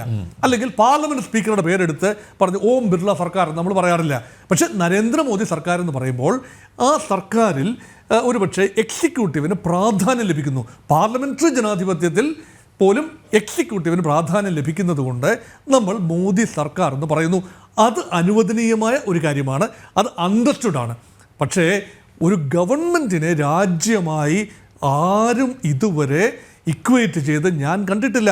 അതുകൊണ്ടാണ് ഞാൻ ഭംഗ്യാന്തരേണ ലൂയി 14 കാര്യം പറയുന്നത്. അതൊരു ഏകാധിപത്യ സംവിധാനം. ഐ ആം ദ സ്റ്റേറ്റ് എന്ന് പറയുമ്പോൾ അതിനർത്ഥം എനിക്ക് കോടതി ബാധകമല്ല, എനിക്ക് മറ്റൊന്നും ബാധകമല്ല, ഞാനാണ് എല്ലാം രാജ്യത്തിൻ്റെ വിധാതാവ് ഞാനാണ് എന്നാണ്. ആ അർത്ഥത്തിലല്ലല്ലോ ഈ പറഞ്ഞത്. അപ്പോൾ അതുകൊണ്ട് ഇവിടെ കുറച്ചുകൂടി വാക്കുകൾ ഉപയോഗിക്കുമ്പോൾ ഒരുപക്ഷെ വിമർശനത്തിന് അതീതനല്ല എന്നതുകൊണ്ട് വാക്കുകൾ ഉപയോഗിക്കുമ്പോൾ സർ, ഈ സ്റ്റേറ്റ് എന്ന് കൊണ്ട് അർത്ഥമാക്കുന്നത് a nation or territory considered as an organised political community under one government അല്ലേ? അങ്ങനെയല്ലേ? അതെ. State is a group of people organised under a government, അല്ലേ? Group of people living in a territory organised under a government with sovereignty. അതാണ് ഈ 4 കാര്യങ്ങൾ ഉണ്ടാകണം. ഭൂമിയില്ലാതെ ഒരു രാജ്യമില്ല, Israel എന്ന രാജ്യം ഈ ഇസ്രായേൽ ഉണ്ടാകുന്നതിന് മുൻപ് തന്നെ അതൊരു സങ്കല്പമായി, ഒരു സയനിസ്റ്റ് മൂവ്മെൻ്റായും സങ്കല്പമായും ലോകത്തിൻ്റെ പല ഭാഗത്തും ഉണ്ടായിരുന്നു എന്ന് പറയാം. പക്ഷേ അത് രാജ്യമായില്ല. 48-ലാണല്ലോ ഭൂമി ഉണ്ടായത്. അപ്പം ടെറിട്ടറി ഭൂമി വേണം, ജനങ്ങളുണ്ടാകണം, അത് ആ ജനങ്ങളെ ഭരിക്കുന്ന സർക്കാർ ഉണ്ടാകണം. ആ സർക്കാർ സ്വതന്ത്ര പരമാധികാര രാജ്യത്തിലായിരിക്കണം പ്രവർത്തിക്കുന്നത്, അല്ലെങ്കിൽ ഗവൺമെൻറ്റിന് പ്രാധാന്യമില്ല. ഈ 4 കാര്യങ്ങളും ഉണ്ടാകണം. ഒരു കാര്യം കൂടി ചേർത്താൽ നേഷനായി. നേഷൻ ആകണമെങ്കിൽ നമ്മൾ ഒന്നാണ്. നേഷൻ സ്റ്റേറ്റ് ആകണമെങ്കിൽ നമ്മൾ ഒന്നാണ്. എല്ലാ ഭാരതീയരും ഒന്നാണെന്ന് പറയുമ്പോൾ ഇന്ത്യ സ്റ്റേറ്റ് മാത്രമല്ല, ഇന്ത്യ ഒരു നേഷനായി മാറുകയാണ്. നേഷൻ സ്റ്റേറ്റ് എന്ന കോൺസെപ്റ്റാണ്. അപ്പോൾ 5 ഘടകങ്ങളുണ്ട്. നാഷണലിസം, ദേശീയത, കൂടെ ഈ നേഷൻ്റെ പ്രത്യേക ദേശീയത, അതുകൂടി ചേരുമ്പോഴാണ് നമ്മൾ ഒന്നാകുന്നത്. ഇവിടെ ശ്രീ മോഹൻ ഭാഗവതിൻ്റെ പ്രസ്താവനയ്ക്ക് എനിക്ക് തോന്നുന്ന 3 ഡയമെൻഷൻസ് ഉണ്ട്. അതാണ് ഈ ആശയക്കുഴപ്പം ഉണ്ടാക്കാനുള്ള കാരണം. അതിൽ ഒരു ഡയമെൻഷൻ എന്ന് പറയുന്നത് ഇൻഡിപെൻഡൻസിനെ കുറിച്ചുള്ള വിവക്ഷയാണ്. ഒരു വിവക്ഷ പൊളിറ്റിക്കൽ നറേറ്റീവാണ്. Independence is one politically. അതൊരു പോരാട്ടം, സഹന സമരമാണ്, പോരാട്ടമാണ്. അത് 47-ൽ അതിൻ്റെ പൂർത്തീകരണം സംഭവിച്ചു. Politically India became independent. അതില്ല എന്ന് പറയാനാവില്ല മോഹൻ ഭഗവത്ജിക്കാകട്ടെ, ആർക്കും പറയാനാവില്ല. നരേന്ദ്രമോദിജിക്കാകട്ടെ, ആർക്കും, പ്രതിപക്ഷ നേതാവ് രാഹുൽ ഗാന്ധിജിക്കാകട്ടെ പറയാനാവില്ല. പക്ഷേ രണ്ടാമത്തെ കാര്യമെന്ന് പറയുന്നത് തുടരുന്നൊരു പോരാട്ടമാണ്. സ്വാതന്ത്ര്യം ലഭിക്കുന്നതിന് മുൻപും അതിനുശേഷം സ്വാതന്ത്ര്യാനന്തര ഭാരതത്തിന് ഉള്ളിലും നടക്കുന്ന പോരാട്ടമാണ്. അസമത്വങ്ങൾക്കെതിരെ, അനീതിക്കെതിരെ, അനാചാരങ്ങൾക്കെതിരെയുള്ള പോരാട്ടം. അതൊക്കെ ദേശവിരുദ്ധ ശക്തികളാണ്. ഈ ദേശവിരുദ്ധ ശക്തികൾ രാജ്യത്തിനുള്ളിലുണ്ട്. അത് പല രൂപത്തിൽ, ജാതീയതയുടെ വേർതിരിവിൻ്റെ രൂപത്തിലാകാം, പാർശ്വവൽക്കരണത്തിൻ്റെ രൂപത്തിലാകാം, സ്ട്രക്ചറൽ വയലൻസിൻ്റെ രൂപത്തിലാകാം. അപ്പം നിരന്തരമായ പോരാട്ടമാണത്. സ്വാതന്ത്ര്യം നിലനിർത്താൻ അത്യന്താപേക്ഷിതമാണ്. ഈ പോരാട്ടങ്ങൾ തുടർന്ന് നടക്കേണ്ട പോരാട്ടമാണ്. മൂന്നാമത്തെ ഒരു ഡയമെൻഷൻ ശ്രീ മോഹൻ ഭാഗവത് കൊണ്ടുവരുന്നത് തികച്ചും കൾച്ചറൽ ഡയമെൻഷനാണ്. നമുക്കൊരു ഐഡൻറ്റിറ്റി, ഭാരതം എന്ന രാജ്യത്തിന് ഒരു ഐഡൻറ്റിറ്റി ഉണ്ടാകണം, സ്വത്വബോധമുണ്ടാകണം, അഭിമാനബോധമുണ്ടാകണം, ദേശീയത ഉണ്ടാകണം. ആ ദേശീയതയുടെ അടിസ്ഥാനം ഒരു കൾച്ചറൽ നാഷണലിസമാണ്. അതാണ് ഒരുപക്ഷെ RSSൻ്റെ ഐഡിയോളജിയുടെ കാതൽ. അതാണ് ഒരു സാംസ്കാരിക ദേശീയതയിൽ അധിഷ്ഠിതമായ ഒരു ദേശീയ. അപ്പം ഇവിടെ സെക്യുലറിസത്തെക്കുറിച്ചുള്ള അദ്ദേഹത്തിൻ്റെ വിവക്ഷ അദ്ദേഹം പറയുന്നുണ്ട്. എല്ലാവരെയും ഉൾക്കൊള്ളുന്ന ഹൈന്ദവ ദേശീയത, അതെല്ലാവരെയും ഉൾക്കൊള്ളുന്നുണ്ടോ എന്നത് ഒരുപക്ഷെ ഡിബേറ്റബിളായിട്ട് നിൽക്കട്ടെ. അത് ബാക്കിയുള്ള ആളുകളും കൂടെ തീരുമാനിക്കേണ്ട കാര്യമുണ്ട്. പക്ഷേ ഉൾക്കൊള്ളലിൻ്റെ ഒരു സംസ്കാരം അവിടെയുണ്ട്. അതുകൊണ്ട് ഒരു നവദേശീയതയുടെ ഒരു പ്രതിഫലനം എന്ന നിലയിൽ രാമക്ഷേത്രം ഈ എല്ലാ വിഭാഗം ചിന്തകളെയും ക്രോഡീകരിക്കുന്നു എന്ന രൂപത്തിൽ അദ്ദേഹം പറഞ്ഞു വെക്കുകയാണ്. അതുകൊണ്ടാണ് ജനുവരി 22 ഒരു ദേശീയ ദിനമായി, അല്ലെങ്കിൽ യഥാർത്ഥ സ്വാതന്ത്ര്യം ലഭിച്ചത് അപ്പോഴാണ്. ഇന്ത്യക്ക് അസ്തിത്വം ഉണ്ടാകുന്നത്, ഐഡൻറ്റിറ്റി ഉണ്ടാകുന്നത് അപ്പോഴാണ്. ഇന്ത്യയിൽ അധിവസിക്കുന്ന എല്ലാ മതവിഭാഗങ്ങളും, ജാതികളും മതവിഭാഗങ്ങളും എല്ലാം തന്നെ ആ അർത്ഥത്തിൽ ഹിന്ദുവാണ്. അല്ല, ഹിന്ദു എന്ന മതമല്ല, മറിച്ച് ഇൻഡസ് റിവർ, സിന്ധു നദി, അങ്ങനെയാണല്ലോ പേർഷ്യൻസ് ആണല്ലോ ആ ഹിന്ദു എന്ന വാക്കുണ്ടായത്.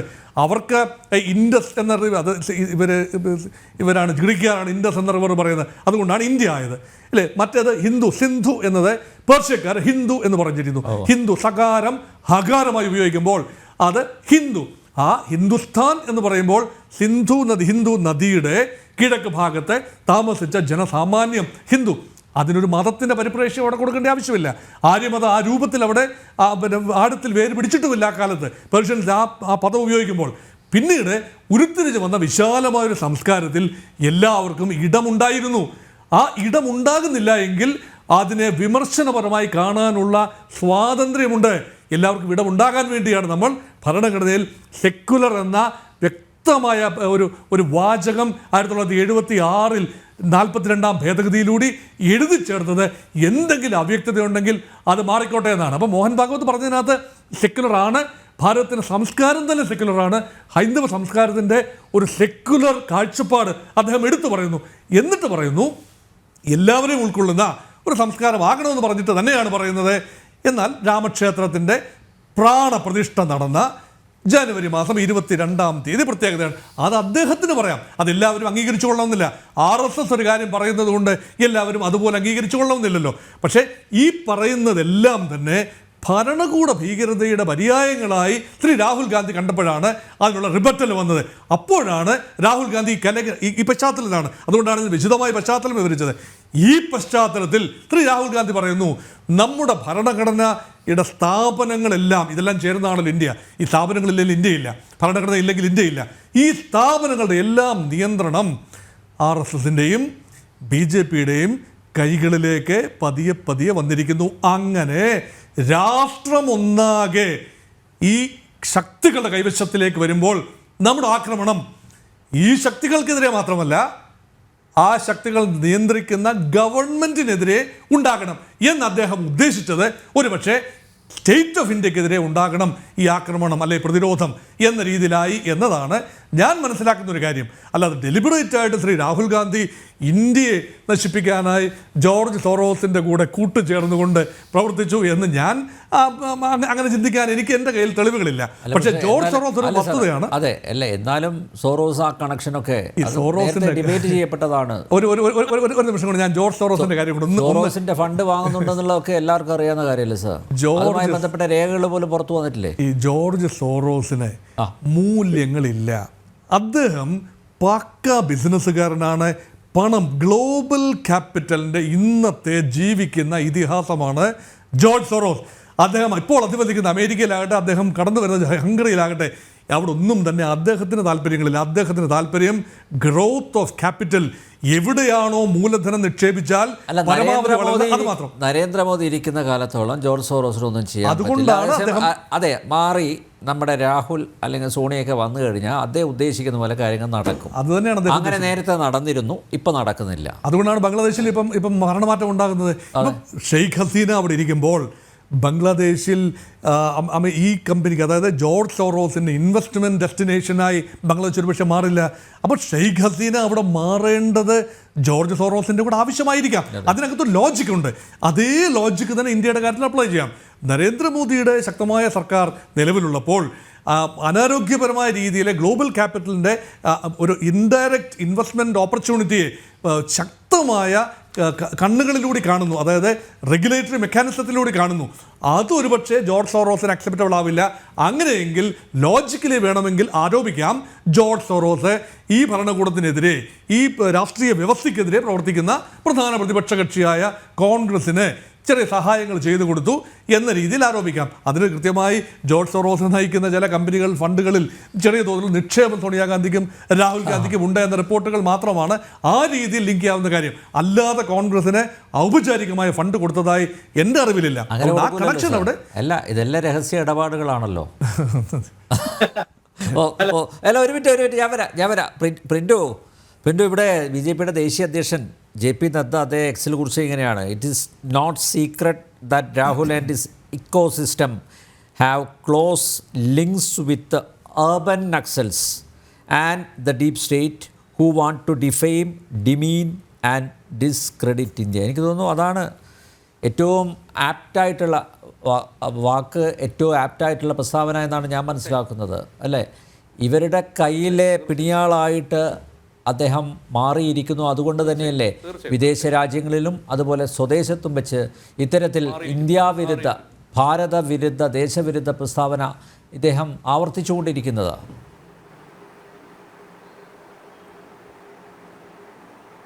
തീർച്ചയായും നിരന്തരമായി അദ്ദേഹം ചെയ്തുകൊണ്ടിരിക്കുന്ന കാര്യമാണ്. അതുകൊണ്ടാണ് ഇപ്പോൾ നോക്കൂ, ഇപ്പോൾ സ്റ്റേറ്റിനെ കുറിച്ച് നമ്മൾ പറയുന്ന സമയത്ത് നമ്മൾ 3 പേര്, അതായത് ഇപ്പോൾ അനിൽ സാർ ആയിക്കോട്ടെ, മോഹൻ വർഗീസ് സാർ ആയിക്കോട്ടെ, നമ്മളുടെ മനസ്സിനകത്തുള്ള ഒരു കൺസെപ്റ്റ് സ്റ്റേറ്റ് എന്ന് പറയുമ്പോൾ നമുക്ക് എന്തുകൊണ്ടാണ് വികാരത്തിന് അടിമപ്പെട്ടുകൊണ്ട് നമ്മൾ പ്രതികരിക്കുന്നതും. ഇപ്പോൾ വസന്ത് തെങ്ങമ്പള്ളിയും ബൽദേവ് സാറും അതിനകത്ത് സ്റ്റേറ്റിനെ അതിനകത്ത് വാക്കുകൾക്കിടയിലൂടെ പിടിച്ചുകൊണ്ട് ഇങ്ങനെയല്ല എന്ന് പറഞ്ഞ് വ്യാഖ്യാനിക്കുകയാണ്. അത് സ്വാഭാവികമായിട്ട് ഞാൻ പറഞ്ഞ പ്രത്യയശാസ്ത്രങ്ങൾ വൈരുദ്ധ്യങ്ങൾ ഒന്നിച്ചതിൻ്റെ ഒരു കാരണമായിട്ടാണ് ഞാൻ അതിനെ കണക്കാക്കുന്നത്. ഇന്ത്യ സഖ്യത്തിൻ്റെ ഒരു കോമൺ മിനിമം പോളിസിയുടെ ഭാഗമായിക്കൊണ്ട് രാജ്യവിരുദ്ധത ഉണ്ടാക്കുക, രാജ്യത്ത് വിഭജനം ഉണ്ടാക്കുക, വർഗീയ ശക്തികൾക്ക് പ്രോത്സാഹനം നൽകുക. രാഹുൽ ഗാന്ധിയുടെ നിങ്ങളൊരു 10 വർഷത്തെ അദ്ദേഹത്തിൻ്റെ പ്രതിപക്ഷ നേതാവ് എന്ന രീതിയിലും പാർലമെന്റേറിയൻ എന്ന രീതിയിലും കോൺഗ്രസിൻ്റെ ഒരു നേതാവ് എന്ന അദ്ദേഹത്തിൻ്റെ പ്രവർത്തനങ്ങൾ നിങ്ങളൊന്ന് പരിശോധിക്കൂ.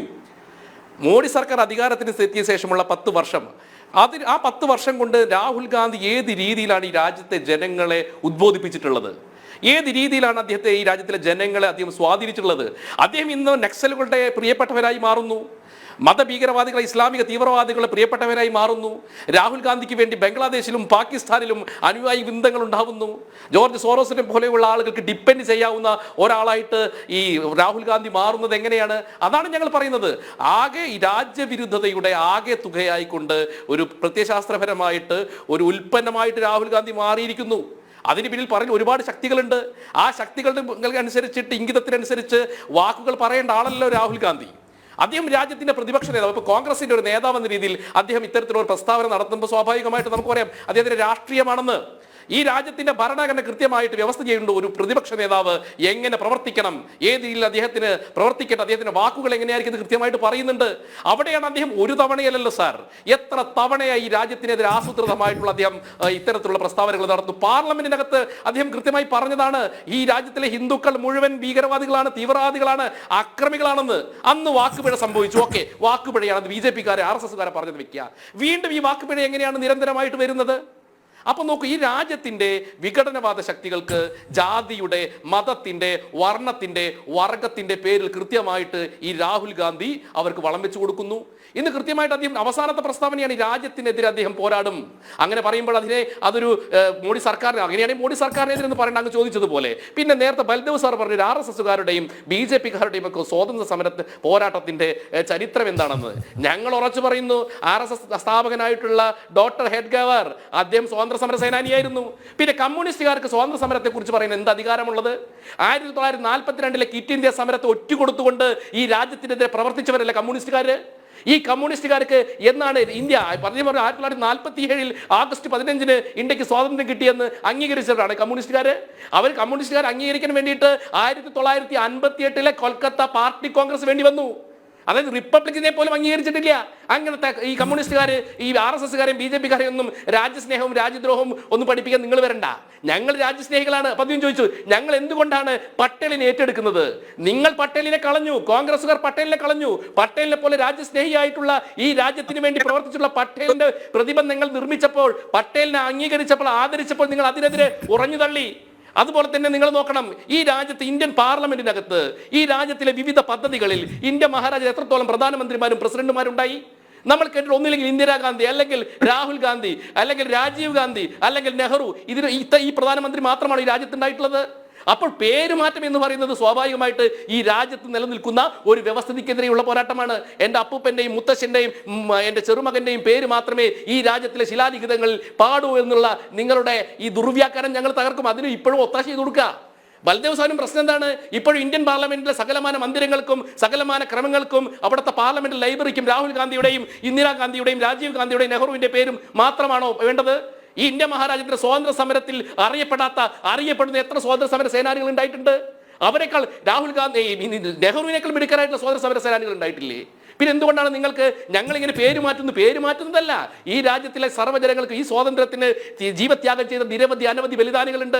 ഈ രാഷ്ട്രത്തിന് വേണ്ടി പോരാടി നിരവധി ബാലഗംഗാധര തിലകരെ പോലെയുള്ള, ലാലാ ലജ്പത് പോലെയുള്ള, അതുപോലെ അനവധി ആളുകളുണ്ട്. അവർക്കൊക്കെ അംഗീകാരം കിട്ടണ്ടേ? ഈ നെഹ്റു കുടുംബത്തിന് മാത്രമാണോ ഈ രാജ്യത്തിന്റെ പൈതൃകത്തിനും പാരമ്പര്യത്തിനും അവകാശമുള്ളത്? അങ്ങനെ പാരമ്പര്യത്തിന്റെ അവകാശത്തിന് പിറകെ പോകുന്നവരല്ല BJP-കാരും RSS-കാരും. അതുകൊണ്ടാണ് ഞങ്ങൾ പറയുന്നത് ഈ രാജ്യത്ത് നിലനിന്നിരുന്ന ഒരു വ്യവസ്ഥിതിക്കെതിരെയുള്ള പോരാട്ടമുണ്ട്. ആ പോരാട്ടമാണ് ഞങ്ങൾ ഏറ്റെടുക്കുന്നത്. ഈ രാജ്യത്തിന്റെ കുത്തവകാശം ഒരു കുടുംബത്തിന്റെയും അവകാശമൊന്നുമല്ല. ഈ രാജ്യത്തിന്റെ കോടിക്കണക്കിന് വരുന്ന സകല ജനങ്ങൾക്കും ഈ രാജ്യത്തിന്റെ ഓരോ പാരമ്പര്യത്തിലും അവകാശമുണ്ട്. അപ്പൊ അതുകൊണ്ട് നെഹ്റുവിന്റെ പേര് മാറ്റേണ്ടത് ഞങ്ങൾ മാറ്റും, ഇന്ദിരയുടെ പേര് മാറ്റേണ്ടത് ഞങ്ങൾ മാറ്റും. അതിലൊരു സംശയം വേണ്ട. അവിടെ വെക്കേണ്ട പേരാണെന്ന് ഞങ്ങൾ നിശ്ചയിക്കും. ഇത്രയും കാര്യം നിങ്ങൾ അംബേദ്കറുടെ സ്നേഹം പറഞ്ഞിരുന്നല്ലോ.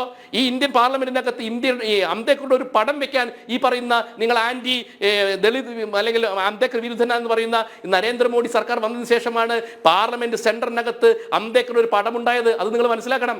അപ്പൊ അങ്ങനെയുള്ള ഈ രാജ്യത്തിന്റെ ക്രമാനുഗതമായിട്ടുള്ള എല്ലാ മേഖലകളും, സമസ്ത മേഖലയും കൃത്യമായി നിരീക്ഷിച്ചുകൊണ്ട് നടത്തുവോ? പാതി വിവരം ഉപദ്രവമേ ചെയ്തുള്ളൂ. അങ്ങനെയാണ് അംബേദ്കർ പറഞ്ഞതുപോലെ. അംബേദ്കർ ഏറ്റവും ആദ്യം എതിർത്തിരുന്നത് തന്നെ നിങ്ങളുടെ ഹിന്ദു ഐഡിയോളജിയെ മുഴുവനാണ്, ഹിന്ദുത്വ ഐഡിയോളജിയെ കൃത്യമായി പറഞ്ഞിട്ടുണ്ട്. നിങ്ങൾ ജാതി സെൻസസ് കൂടെ നടത്തുക. അംബേദ്കറോട് കോൺഗ്രസിന്റെ സമീപനം എന്താ? ആരാ പറഞ്ഞത്? വസന്ത് എവിടെയാ പറഞ്ഞത്? എവിടെയാണ് ഏത് ഹിന്ദു? നിങ്ങളത് പറയും, വസന്ത് പറയൂ. ഏത് ഹിന്ദു ഐഡിയോളജിയാണ് അംബേദ്കർ എതിർത്തിട്ടുള്ളത്? നിങ്ങൾ പറയൂ. അംബേദ്കർ എതിർത്തത് നെഹ്റുവിയൻ കൺസെപ്റ്റിനെയാണ്. അദ്ദേഹം എതിർത്തത് നെഹ്റുവിന്റെ കാഴ്ചപ്പാടുകളെയാണ്. ഹിന്ദുത്വ ഐഡിയോളജിക്കെതിരെ ഏറ്റവും കൂടുതൽ ശബ്ദമുയർത്തിയ നിങ്ങൾ എന്ത് ഹിന്ദുത്വത്തെയാണ് അംബേദ്കർ എതിർത്തത്? നിങ്ങൾ പറയൂ, അംബേദ്കർ എതിർത്തെ നിങ്ങൾ എല്ലാ ചർച്ചകളും നിങ്ങൾ പറയുന്നുണ്ടല്ലോ. അംബേദ്കർ എന്നാണ്, അംബേദ്കർ എന്നൊരു പേര് പഠിച്ച പോരാ. പിന്നെ ഹിന്ദുത്വത്തിലെ അല്ല വസന്തേ, അംബേദ്കർ കോൺഗ്രസിന് സ്വീകാര്യനായിരുന്നോ? ഹിന്ദു മതത്തിലെ ഹിന്ദു സംസ്കാരത്തിലെ അനാചാരങ്ങളെയും അന്ധവിശ്വാസങ്ങളെയും കാലഘട്ടത്തിൽ എതിർത്ത ആളുകൾ കൊണ്ടാണ് ഹിന്ദുത്വം ഇന്നും നിലനിൽക്കുന്നത് സാർ. അങ്ങനെയാണ് ശ്രീനാരായണ ഗുരു ഹിന്ദു സമാജത്തിലെ നിരവധി പ്രശ്നങ്ങൾക്കെതിരെ പോരാടിയിട്ടില്ലേ? അങ്ങനെയാണ് ശ്രീനാരായണ ഗുരു, നിങ്ങൾ പിണറായി വിജയൻ പറഞ്ഞ പോലെ ആന്റി ഹിന്ദു എന്ന് പറയാൻ പറ്റുമോ? മന്നത്ത് പത്മനാഭൻ പോരാടിയിട്ടില്ലേ? അതുപോലെ തന്നെ അതേ ക്രമത്തിൽ തന്നെ ഹിന്ദുവിലെ ദുരാചാരങ്ങൾക്കെതിരെ, ഹിന്ദു മതത്തിലെ സ്ഥായിയായ ചില പ്രശ്നങ്ങൾക്കെതിരെ പ്രതികരിച്ചു എന്ന് വിചാരിച്ചിട്ട് ഹിന്ദുത്വത്തിന് പൂർണ്ണമായി എതിരാണ് അംബേദ്കർ എന്ന് പറയുന്നത് ഹിന്ദുവിസം അല്ല, ഹിന്ദുത്വ. അംബേദ്കർ ആ അനാചാരത്തിന്റെ കൂട്ടത്തിലാണ് ഹിന്ദുത്വയും ഉൾക്കൊള്ളുന്നതെന്ന് അംബേദ്കർ പറഞ്ഞിട്ടില്ലേ? ഇല്ലേ? വായിച്ചിട്ടില്ല? അംബേദ്കർ ഒരു പേര് പഠിച്ചിട്ട് വന്നാൽ പോരാ, അദ്ദേഹം എഴുതി വെച്ചിരിക്കുന്ന. എന്റെ ചോദ്യത്തിന് മറുപടി തന്നില്ല വസന്തേ. എന്റെ സുഹൃത്തെ, പറഞ്ഞോ പ്രിന്റ് പറ.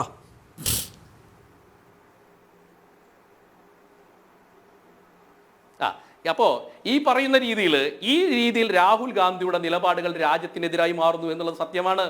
അതുകൊണ്ട് അദ്ദേഹം പക്വതയുള്ള ഒരു നേതാവായിട്ട് മാറാനുള്ള ശ്രമം അദ്ദേഹം നടത്തുന്നില്ല. അദ്ദേഹം ഓരോ ദിവസവും അദ്ദേഹത്തിന്റെ പെർഫോമൻസ്, ഇപ്പൊ നമ്മൾ അടുത്തൊരു പ്രതീക്ഷയായിട്ട് വന്നിരുന്നത്, ഇപ്പൊ രാഹുൽ ഗാന്ധിക്ക് ശേഷം ഇവർ അടുത്ത വലിയ കൊട്ടിഘോഷിച്ചു കൊണ്ടുവന്നത് ഈ അനിയത്തിയായിരുന്നു. എന്നാൽ പിന്നീട് നമ്മൾ അനിയത്തിയുടെ പെർഫോമൻസും പാർലമെന്റിനകത്ത് കണ്ടപ്പോൾ നമുക്ക് മനസ്സിലായി ഈ നെഹ്റു കുടുംബത്തിൽ നിന്ന് ഇനി ഒരിക്കൽ പോലും ഒരു രാജ്യസ്നേഹത്തിന്റെ അല്ലെങ്കിൽ ഈ പറയുന്ന നെഹ്റുവിയൻ കാഴ്ചപ്പാടിനൊക്കെ ഉയർത്തുന്ന ഒരു വിപ്ലവകരമായി മുന്നേറ്റം നടത്താൻ പറ്റുന്ന ഒരു ആൾ പോലും ആ രക്തബന്ധത്തിൽ ഇല്ല എന്ന് നമുക്ക് കൃത്യമായിട്ട് മനസ്സിലാക്കി. അപ്പൊ അതുകൊണ്ട് ഞങ്ങൾ പറയുന്നത്, ഇദ്ദേഹം നടത്തിയിട്ടുള്ള പരാമർശങ്ങളുണ്ട്. ഇപ്പൊ മോദി എന്ന് പറയുന്ന കമ്മ്യൂണിറ്റിക്കെതിരെ നിങ്ങൾ നോക്കൂ, മോദി എന്ന് പറയുന്ന ഒരു സമുദായം മുഴുവൻ കള്ളന്മാരാണെന്ന് പറയുന്ന അദ്ദേഹം ഒരു പ്രസ്താവന നടത്തിയല്ലോ. അന്ന് ഇതേമാതിരി ഈ വസന്ത തെങ്ങപ്പള്ളിയെ പോലെയുള്ള ആൾക്കാർ പറഞ്ഞു നിങ്ങൾ കേസ് കൊടുത്തു. അവസാനം എന്തായി? ആ സമുദായത്തിനെ പറഞ്ഞതിന് മാപ്പ് പറയേണ്ട വന്നാണ് രാഹുൽ ഗാന്ധി. നിരന്തരമായി RSSനെ കുറിച്ച് ഈ പറയുന്ന RSSനെതിരെ നിരന്തരമായിട്ട് മഹാത്മാഗാന്ധിയുടെ വധവുമായി ബന്ധപ്പെട്ട് RSSനെ നാഴികയ്ക്ക് 40 വട്ടവും പറഞ്ഞു. അവിടെയും കോടതി ഇടപെടലുണ്ടായി, അവിടെയും മാപ്പ് പറഞ്ഞ ആളാണ് രാഹുൽ ഗാന്ധി. അതുകൊണ്ട് ഇപ്പൊ ഈ രാജ്യത്തിനെതിരെയുള്ള ഈ പരാമർശത്തിലും ഒരു സംശയവും വേണ്ട. ഈ രാഹുൽ ഗാന്ധിക്കെതിരെയുള്ള കേസ് നിരവധി കേസുകളുമായിട്ട് ഇപ്പോൾ പോകും, അതിലൊരു യാതൊരു സംശയം വേണ്ട വസന്തേ. അതിന്റെ പേരിൽ നിരുപാധികം മാപ്പ് പറയേണ്ടി വരുമെന്ന് തന്നെയാണ് ഞങ്ങൾ മനസ്സിലാക്കേണ്ടത്. കാരണം കേവലം ഒരു നാക്കുപിഴയായിട്ട് ഞങ്ങൾ കാണുന്നില്ല. ഇത് പ്രത്യയശാസ്ത്രപരമായി രാഹുൽ ഗാന്ധി മുന്നോട്ട് വെക്കുന്ന ഒരു ആശയമാണ്. അത് ഈ രാജ്യത്തെ തകർക്കാനുള്ളതാണ്. അതുകൊണ്ടാണ് ഞങ്ങൾ പറഞ്ഞത്, ഇത് തകർക്കാൻ ശ്രമിക്കുന്ന മതഭീകരവാദികൾക്കും ഇവിടുത്തെ നക്സലുകൾക്കും മാവോയിസ്റ്റുകൾക്കും ഈ രാജ്യത്തെ തകർക്കുന്ന മുഴുവൻ ശക്തികൾക്കും വേണ്ടി പ്രവർത്തിക്കുന്ന ആയുധമായി മാറുന്ന രാഹുൽ ഗാന്ധിയെ ഒന്നില്ലെങ്കിൽ തിഹാർ സെൻട്രൽ ജയിലിൽ അടയ്ക്കേണ്ടി വരും, അല്ലെങ്കിൽ മാനസികമായിട്ടുള്ള ചികിത്സയ്ക്ക് അദ്ദേഹത്തിന് അടിയന്തരമായി AICC ഏതെങ്കിലും രീതി ജോർജ് സോറോസിന്റെ കയ്യിൽ നിന്നൊക്കെ പണം മേടിച്ചിട്ട് അങ്ങനെ എന്തെങ്കിലും ഇന്റർനാഷണൽ ട്രീറ്റ്മെന്റ് നിങ്ങൾ കൊടുക്കണം. ഓക്കെ, അഡ്വക്കേറ്റ് ബലദേവ്, ഇന്ത്യ മുന്നണിയുടെ ഭാഗമായതുകൊണ്ടാണ് താങ്കൾ രാഹുലിനെ പിന്തുണച്ചുകൊണ്ട് ഇങ്ങനെ പരാമർശങ്ങൾ നടത്തുന്നത്. പക്ഷേ രാഹുലിൻ്റെ പ്രസ്താവനകൾ സതുദ്ദേശപരമല്ല എന്ന് മനസ്സിലാക്കാൻ നമ്മൾ അധികം ഗവേഷണമൊന്നും നടത്തേണ്ടതില്ല. എനിക്ക് പറഞ്ഞു തുടങ്ങുന്നതിന് മുമ്പ് പ്രിന്റു സംസാരിച്ചപ്പോൾ മിണ്ടാതിരുന്നത്, അതുകൊണ്ട് ഞാൻ പറയുന്ന ഓരോ വാചകത്തിന്റെ ഇടയ്ക്ക് കയറി ഇടപെട്ടാൽ പറഞ്ഞോ. യെസ്. ഒന്ന്, ഇവിടുത്തെ വിദേശത്ത് നിന്ന് പണം കൊണ്ടിരുന്നതിനെ കുറിച്ച് പറഞ്ഞു. 2014 മുമ്പുള്ളതിനേക്കാൾ 100 കണക്കിന് 200% അധികമാണ് FDI, ഫോറിൻ ഡയറക്റ്റ് ഇൻവെസ്റ്റ്മെന്റ്. വ്യക്തമായ കണക്കുണ്ട്. ഇത് ആരാ ഇവിടെ പണം ഇൻവെസ്റ്റ് ചെയ്യുന്നത്? വിദേശത്ത് ജോർജ് സോറൻസ് അല്ലെങ്കിൽ അതുപോലെയുള്ള വലിയ വലിയ പണക്കാരെ വൻകിട കമ്പനികളോ ഇന്ത്യയിലെ കമ്പനികളുടെ ഷെയർ വാങ്ങിക്കുകയോ ഇന്ത്യയിൽ ഇൻവെസ്റ്റ് ചെയ്യുന്നതാണോ നമ്പ്യാരെ? അതാ FDI എന്ന് പറയുന്നത്. ഞാൻ പറയുമ്പോ ഇടയ്ക്ക് കയറി പറയാതെ വികസനത്തിന് ഞാൻ പറയട്ടെ. അപ്പൊ വിദേശത്ത് നിന്ന് പല രൂപത്തിൽ പല കമ്പനികളുടെ പണം ഇന്ത്യയിൽ ഇൻവെസ്റ്റ് ചെയ്യുന്നുണ്ട്. കോടാനു കോടി രൂപ FDI എന്ന് പറയുന്നത്. പിന്നെ ഡോക്ടർ കേശവ ബലറാഹൻ ഗേവർ RSS ഉണ്ടാക്കി 1925 5 വരെ വെച്ച് നാഗപ്പൂരിൽ വെച്ച അദ്ദേഹം ഏത് സ്വാതന്ത്ര്യ സമരത്തിലാണ് പങ്കെടുത്തതെന്നും ഞങ്ങൾ ആരും ചരിത്ര പുസ്തകത്തിലൊന്നും വായിച്ചിട്ടില്ല. പിന്നെ ഇവിടുത്തെ സ്വാതന്ത്ര്യ സമരത്തെ കുറിച്ച് പറഞ്ഞു. 1857 സമരം ഉണ്ടായിരുന്നു. അതിനുശേഷം ഞാൻ പറയട്ടെ, ഞങ്ങളാരും പഠിച്ചിട്ട്, ഞാൻ പഠിച്ച ചരിത്രത്തിൽ ഒരുപാട് ചരിത്ര പുസ്തകങ്ങൾ വായിച്ചിട്ടുണ്ട്. ഹെഡ്ഗേവർ ഇന്ത്യയുടെ സ്വാതന്ത്ര്യ സമരത്തിൽ ഇവരാരും പങ്കെടുത്തതായിട്ട് ഞങ്ങൾ വായിച്ചിട്ടില്ല. പിന്നെ ഇത് ഇന്ത്യക്കാർ എഴുതിയുണ്ട്, ഡൊമിനിക് ലാപ്പിയറാൻഡ്, ലാറി കോളിൻസ് എഴുതിയ ഇന്ത്യ വിൻസബ്രൂഡോ ഫ്രീഡം അറ്റ് മിഡ്നൈറ്റ് അങ്ങനെ ഒത്തിരി പുസ്തകങ്ങളൊക്കെ വായിച്ചിട്ടുണ്ട്. ഇതിനകത്തൊന്നും ഹെഡ്ഗേവറൊന്നും ഞങ്ങളാരും പേരും ഞങ്ങൾ തോന്നുന്നില്ല. പിന്നെ ഇന്ത്യയുടെ സ്വാതന്ത്ര്യത്തിന്റെ കാര്യം പറഞ്ഞു. അയോധ്യയിൽ ഒരു ചരിത്ര പുസ്തകങ്ങൾ ഇന്നും ലഭ്യമല്ല സാർ. നിങ്ങളെ കമ്മ്യൂണിസ്റ്റ് അതല്ലേ യഥാർത്ഥ ചരിത്രം. ഞങ്ങളാരും കമ്മ്യൂണിസ്റ്റുകാരൊന്നും ഇന്ത്യൻ ചരിത്രം ഒന്നും പോലായിട്ട് എഴുതിയിട്ടൊന്നുമില്ല. ഞാൻ പറയട്ടെ, പറയുമ്പോഴാണല്ലോ നിങ്ങളുടെ പ്രശ്നം. പ്രിന്റ് ഞാൻ നിങ്ങളൊക്കെ പറയുമ്പോൾ അല്ല പ്രിന്റ് നിങ്ങൾ സംസാരിക്കുമ്പോൾ ഞാനിവിടെ മിണ്ടാതിരുന്നല്ലേ? ഞാനും സംസാരിച്ചിട്ട് പ്രിന്റ് പറഞ്ഞ എത്രയോ സമയം ഞാൻ മിണ്ടാതിരുന്നു. ഞാൻ പറയട്ടെ, ഞാനൊന്ന് പറയട്ടെ പ്രിന്റ്, മുഗളന്മാരുടെ ചരിത്രമാണ്. ഞാനൊന്ന് പറയട്ടെ പ്രിന്റ്. ഇവിടെ ചരിത്രത്തെ കുറിച്ച് ഇവിടെ എന്തായാലും ചരിത്രം നല്ലപോലെ അറിയാവുന്നതുകൊണ്ട് ഞാനും കുറച്ച് ചരിത്രം പഠിച്ചാണ്. ചരിത്രം എഴുതിയതെല്ലാം ആരാ? നമ്മൾ ആരെങ്കിലും എഴുതിച്ചാണ്. ഓരോ കാലഘട്ടത്തിൽ രാജ്യം ഭരിക്കുമ്പോൾ അവരുടെ ഭരണകർത്താക്കളുമായി ബന്ധപ്പെട്ട എഴുതിയ ചരിത്രം അല്ലതാരും സൃഷ്ടിച്ചതല്ല ചരിത്രം. മുഗൾമാർ ഭരിച്ചപ്പോൾ മുഗൾമാരുടെ കാലഘട്ടത്തിൽ ഉണ്ടായിരുന്നവരാണ് ചരിത്രം എഴുതി വെച്ചേക്കുന്നത്. അതാണ് നമ്മൾ വായിക്കുന്നത്. അല്ലാതെ പഴയ കാലത്തെ ചരിത്രം നമുക്ക് സ്വന്തമായിട്ട് സൃഷ്ടിക്കാൻ പറ്റുമോ? പറ്റത്തില്ല. പഴയകാല ചരിത്രം ആരൊക്കെ എഴുതി വെച്ചു, അത് ശരിയാണെന്ന് കുറച്ച് പേര് വിശ്വസിക്കുന്നു. അത് ഹിസ്റ്ററി എന്ന് പറഞ്ഞ വാക്കിന്റെ അർത്ഥം എന്തുവാ? An enquiry into the past എന്നാണ് ആ വാക്കിന്റെ അർത്ഥം. പഴയ കാലത്തെ കുറിച്ചുള്ള ഒരു അന്വേഷണം. നമുക്ക് പലരും തിരഞ്ഞെടുക്കാൻ പറ്റുമോ? ഭാവി കാലത്തെ കുറിച്ച് എന്തെങ്കിലും പറയാം, പ്രസന്റിനെ കുറിച്ച് പറയാം. ഓരോ കാലത്ത് ഇന്ത്യ അല്ലെങ്കിൽ ഒരു നാട്ടുരാജ്യം ഭരിച്ചിരുന്നപ്പോൾ അവിടെ ഉണ്ടായിരുന്ന ആരൊക്കെയോ അവരുടെ ഇഷ്ടം അനുസരിച്ച്, ശരിയും തെറ്റുമാകാം, ശരി, അമുഖ രാജാക്കന്മാർ പലരും ഹിന്ദുക്കളെ ഒത്തിരി പുനരുദ്ധരിച്ചു എന്നൊക്കെ എഴുതി വെച്ചേക്കാം. പക്ഷെ അവരുടെ ഇഷ്ടമനുസരിച്ച് അവർ പറയുന്ന അനുസരിച്ച് എഴുതി വെച്ചാൽ അല്ല, അത് ചരിത്രം എഴുതാൻ അന്ന് ഇതാ കണക്ക് പ്രസ്സും ഹിസ്റ്ററി പുസ്തകങ്ങളൊന്നുമില്ല, താളിയോല ഗ്രന്ഥങ്ങളിലൊക്കെ എഴുതി വെച്ചാണ്. അതാണ് ചരിത്രം എന്ന് പറയുന്നത്. അതാണ് നമ്മൾ പഠിക്കുന്നത്. അതുകൊണ്ടാണ് BJP സ്വന്തമായിട്ടൊരു ചരിത്രം സൃഷ്ടിക്കാനായിട്ട് ശ്രമിക്കുന്നത്. ഇന്ത്യൻ സ്വാതന്ത്ര്യ സമരത്തിലും മറ്റു കാര്യങ്ങളിലൊക്കെ ഞങ്ങൾക്ക് ഹെഡ്ഗേവർ ഉൾപ്പെടെയുള്ളവർക്കും ഇന്ത്യൻ സ്വാതന്ത്ര്യ സമരത്തിന് ശേഷം സ്വാതന്ത്ര്യം കിട്ടിയതിനു ശേഷം ഇന്ത്യൻ ഭരണഘടനയെ കുറിച്ച് ഗോൾവക്കറുടെ ബെഞ്ച് ഓഫ് തോട്ട്സ്, അത് പുസ്തകമല്ല, അദ്ദേഹത്തിന്റെ പ്രസംഗങ്ങൾ പ്രസിദ്ധീകരിച്ച അതിനകത്തൊക്കെ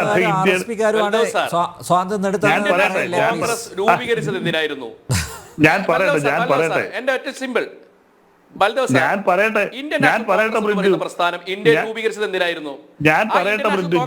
പ്രസ്ഥാനത്തിന്റെ പ്രാദേശിക ഘടകത്തിന്റെ പ്രസിഡന്റ് ആയിരുന്നു ഹെഡ്ഗേവർ. അപ്പൊ അദ്ദേഹം ഇന്ത്യൻ സ്വാതന്ത്ര്യ സമരത്തിൽ പങ്കെടുത്തില്ല എന്ന് പറയുന്നത് ലോജിക്ക് എന്താണ്? പ്രസ്ഥാനം ഇന്ത്യയിൽ ഭരണത്തിലല്ലോ. അപ്പൊ നിങ്ങൾ അത് യുക്തിപരമായി പറയൂ. ഞാൻ പറയട്ടെ പ്രിന്റു. ഡോക്ടർ കേശവലാൽ ഹെഡ്ഗേവരെ ഇന്ത്യയിൽ അറിയുന്നത് 1925 മഹാരാഷ്ട്രയിലെ നാഗപൂരിലെ 5 പേരെ വെച്ച് RSS എന്ന സ്ഥാപനം തുടങ്ങി. ഇങ്ങനെയാണ് ഹെഡ്ഗേവറുടെ ചരിത്രം തുടങ്ങുന്നത്. അതിനു മുമ്പ് ചില വേറെ ഏതൊക്കെ പാർട്ടിയിലൊക്കെ പ്രവർത്തിച്ചിട്ടുണ്ടായിരിക്കാം.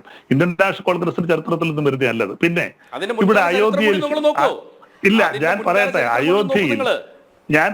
അയോധ്യയിൽ ശ്രീരാമക്ഷേത്രം പണിതത് പുതിയ സ്വാതന്ത്ര്യമായിട്ട് കാണണമെന്ന് പറഞ്ഞാൽ അത് എന്താ അതിനകത്തുള്ളൊരു വിരോധാഭാസം? അങ്ങേറ്റത്തൊരു വിഡ്ഢിത്തരം എന്നല്ലേ അതിന് പറയേണ്ടത്? ലക്ഷക്കണക്കിന് ജനങ്ങൾ, അത് ഹിന്ദു ആകട്ടെ, ക്രിസ്ത്യാനിയാകട്ടെ, മുസ്ലിം ആകട്ടെ, അവരൊക്കെ മരിച്ചു വീണപ്പോൾ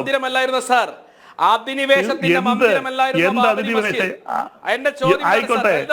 ഇത് നിക്ക്, ഈ കേരളത്തിൽ ഞാൻ പറയട്ടെ പ്രിന്റു, ഇടയ്ക്കിടയിൽ പ്രിന്റു ക്ഷമിച്ചിരിക്കും.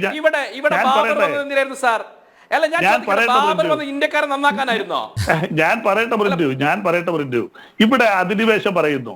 കേരളത്തിലെ ഏറ്റവും വലിയ ക്ഷേത്രം ശബരിമല ക്ഷേത്രം. ആരുടെ ക്ഷേത്രമാണ് പ്രിന്റു? അത് ഒറ്റ വാക്കിൽ ഉത്തരം പറ. ഈ ശബരിമല ക്ഷേത്രം ആരുടെ ക്ഷേത്രമാണ്? പറ, അതിനുശേഷം ഞാൻ മറുപടി പറഞ്ഞോളൂ. പ്രിന്റ് പറ. ശബരിമല ക്ഷേത്രം പിന്നെന്ത് പറയുന്നത്? ബാബറിവിടെ വന്ന് ക്ഷേത്രം പിടിച്ചെന്നല്ലേ പറയുന്നത്? വലിയ ബന്ധമുണ്ട്. കേരളത്തിലെ ഹിന്ദുക്കളും BJP-ക്കാരും വിശ്വ പരിഷത്തുകാരും അഭിമാനത്തോടെ ഞാൻ പറയട്ടെ, അല്ല അതല്ലയോ യഥാർത്ഥം പറയുമ്പോൾ നിങ്ങൾ പറയും. ഞാൻ പറയട്ടെ ഇങ്ങനെയുള്ള രീതിയിലേക്ക് ചർച്ച ഞാൻ തുടക്കത്തിലേ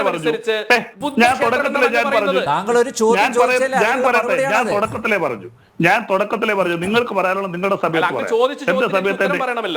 എന്റെ സമയത്ത് ഇന്റർവ്യൂ. അതായത് ബാബർ ഇവിടെ വന്ന് ഹിന്ദു ക്ഷേത്രത്തെ തകർക്കുകയോ പള്ളി പണിയൊക്കെ ചെയ്തിട്ടുണ്ടാവും. അതുപോലെ ഇന്ത്യയിൽ ഏറ്റവും കൂടുതൽ പ്രചാരമുള്ള ഒരു മതമായിരുന്നു ബുദ്ധമതം.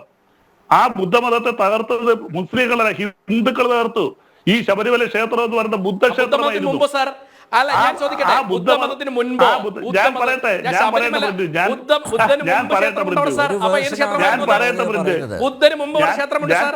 ഞാൻ പറയട്ടെ പൃഥ്വി, ഞാനൊന്ന് പറഞ്ഞോട്ടെ. ആ ബുദ്ധക്ഷേത്രം അവിടുത്തെ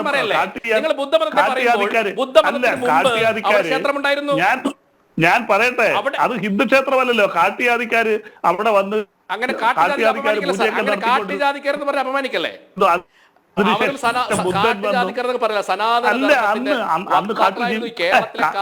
ഇല്ല, കാട്ടിൽ ജീവിക്കുന്നവരെ അന്നത്തെ കാലത്ത് ഇല്ല. അതായിക്കോട്ടെ, ഞാൻ പറയട്ടെ പൃഥ്വിന് എന്താ ക്ഷമയില്ലാത്തത്? പൃഥ്വിന്റെ അവസരത്തിൽ ഒരു പറയൂ. അപ്പൊ അതുകൊണ്ട് ഇത് ഇവിടെ വന്ന് ശ്രീരാമക്ഷേത്രം പണിഞ്ഞപ്പോഴാണ് ഇന്ത്യ യഥാർത്ഥത്തിൽ സ്വതന്ത്രമായെന്ന് പറഞ്ഞാൽ ഇത്രയും വലിയൊരു വിരോധാഭാസം, ഇത്രയും വലിയൊരു പരിഹാസ്യം, ഇത്രയും പൊട്ടിച്ചിരിക്കാൻ തോന്നുന്നു ചിലപ്പോഴൊക്കെ. ഇങ്ങനെ ഈ ലോകത്താരെങ്കിലും പറയൂ ഒരു ക്ഷേത്രം പണിഞ്ഞപ്പോഴാണ് ഇന്ത്യക്ക് യഥാർത്ഥ സ്വാതന്ത്ര്യം കിട്ടിയെന്ന് പറഞ്ഞാൽ അതിനെ അങ്ങ് അംഗീകരിച്ചു കൊടുക്കാൻ പറ്റും ആരെങ്കിലും, ഏതെങ്കിലും ഒരു കുഞ്ഞുങ്ങൾ? പിന്നെ RSS എന്ന് പറയുന്ന അന്ധമായ ഒരു രാമജന്മഭൂമിയാണ് സാർ അത്. ഒരു കേവലം ഒരു ക്ഷേത്രമായിട്ട് നിങ്ങൾ അതിനെ കാണല്ലേ? ശ്രീരാമന്റെ പേരിൽ പണിഞ്ഞേക്കുന്ന ഒരു ക്ഷേത്രത്തിന്റെ ശ്രീരാമ ക്ഷേത്രം എന്ന് പറഞ്ഞാൽ പോരെ? രാമൻ ജനിച്ച മണ്ണ് രാമനാരുടെ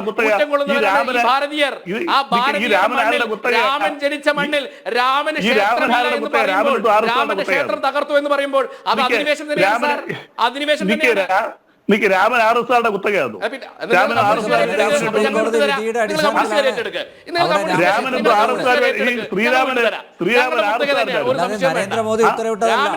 രാമൻ ഈ നാടിന്റെ ആത്മതത്വമാണ് സാർ. ഇപ്പൊ ശ്രീരാമൻ RSSകാരനായിരുന്നു. ശ്രീരാമനും ശ്രീകൃഷ്ണനൊക്കെ ഏത് പുസ്തകത്തിൽ പറഞ്ഞേക്കുന്നത് ശ്രീരാമൻ RSSകാരനായിരുന്നു? രാമായണം എഴുതിയത് RSSകാരൻ. ഞാനൊന്ന് പറയട്ടെ പിന്നെ ഞാൻ പറയട്ടെ നമ്പ്യാരെ ഇങ്ങനെ ചർച്ച ചർച്ചയ്ക്ക് വിളിക്കരുത്. അതുകൊണ്ട് ഞാൻ ഈ ചർച്ച ചെയ്ത് പിന്മാറും. പ്രിന്റ് ഒരു മിനിറ്റ്. അതേ പോയി. ഓക്കെ, ഇങ്ങനെ പ്രകോപിതനായിട്ട് പറഞ്ഞിട്ട് കാര്യമില്ല. അദ്ദേഹം തന്നെ ചോദ്യം ചോദിക്കുകയും ചെയ്യും, അതിന് ഉത്തരം നൽകേണ്ട ഉത്തരവാദിത്വം ഉണ്ടല്ലോ. ഓക്കെ, യെസ് വസന്ത് നമുക്ക് ചർച്ച അവസാനിപ്പിക്കാൻ സമയമായി. എന്തായാലും ഒരു ദേശവിരുദ്ധനാണ് എന്ന് രാഹുൽ അടിക്കടി തെളിയിച്ചുകൊണ്ടിരിക്കുകയാണ്. നേരത്തെ പ്രിൻ്റ് പറഞ്ഞതുപോലെ ഒരുപക്ഷെ ഈ കേസുകളുടെ എണ്ണം കൂടി വരും, അദ്ദേഹം തീഹാർ ജയിലിലേക്ക് പോണ്ടി വരും. ഇല്ലെങ്കിൽ കോൺഗ്രസിൽ ആ പാർട്ടി നിലനിൽക്കണമെന്ന ആഗ്രഹമുള്ള ആരെങ്കിലും ഇദ്ദേഹത്തിന് ചികിത്സ കൊടുക്കുന്നത് നന്നായിരിക്കും. എനിക്ക് എന്റെ ചർച്ചയ്ക്കിടയിൽ ഇടപെടുന്നതിന് യാതൊരു പ്രശ്നമുള്ള ഒരാളല്ല, അങ്ങേക്ക് അറിയാമല്ലോ. പക്ഷേ സമയം കുറവായതുകൊണ്ട് രണ്ട് കാര്യങ്ങളുണ്ട്. രണ്ടിനും എനിക്ക് ഇടപെടാതെ സമയം നൽകിയാൽ നല്ലതായിരിക്കും. ഇടപെടണമെങ്കിൽ ഇടപെടാം. ഒന്ന്, പ്രിന്റുവിന്റെ അംബേദ്കർ സ്നേഹവുമായി ബന്ധപ്പെട്ടാണ്. രണ്ട്, രാഹുൽ ഗാന്ധിയുടെ സ്റ്റേറ്റ്മെന്റുമായി ബന്ധപ്പെട്ട്. പ്രിന്റു അംബേദ്കറെ പറ്റിയൊക്കെ RSS ഇങ്ങനെ വല്ലാതെ പറയുമ്പോൾ ഞാൻ ഇങ്ങനെ അത്ഭുതം കൂറി കേൾക്കുകയായിരുന്നു. അങ്ങനെ എന്താണ് പറഞ്ഞത്? എവിടെയെങ്കിലും അംബേദ്കർ നിങ്ങളുടെ ഹിന്ദുത്വക്കെതിരായി സംസാരിച്ചിട്ടുണ്ടോ? റിഡിൽസ് ഇൻ ഹിന്ദുയിസം അംബേദ്കറിന്റെ പുസ്തകമാണ്. ആ പുസ്തകത്തിൽ അംബേദ്കർ പറയുകയാണ്, Hinduism reigned the Hindus and ultimately the nation as well. Hinduism എന്ന് പറയുന്നത് ഹിന്ദുസിനെ നശിപ്പിക്കുക മാത്രമല്ല, രാജ്യത്തെ മുഴുവനായി നശിപ്പിക്കുകയും ചെയ്യും. ഏത് രാജ്യമാണോ, ഏത് രാഷ്ട്രമാണോ നിങ്ങൾ ഇപ്പോൾ ഈ പറഞ്ഞുകൊണ്ടിരിക്കുന്നത്, ആ രാഷ്ട്രത്തെ നശിപ്പിക്കുന്ന തത്വമാണ്, രാഷ്ട്രീയ മീമാംസയാണ് ഹിന്ദുവിസം എന്ന് പറഞ്ഞിട്ടുണ്ട്. റിഡിൽസ് ഇൻ ഹിന്ദുവിസം എന്ന് പറയുന്ന അംബേദ്കറിന്റെ പുസ്തകത്തിൽ മിനിമം. അംബേദ്കറോടുള്ള കോൺഗ്രസിന്റെ സമീപനം എന്തായിരുന്നു വസന്തേ? പ്രിന്റുവിനുള്ള ഉത്തരമാണ് ഞാൻ നേരത്തെ ചോദിച്ചുകൊണ്ടിരിക്കുകയാണ്.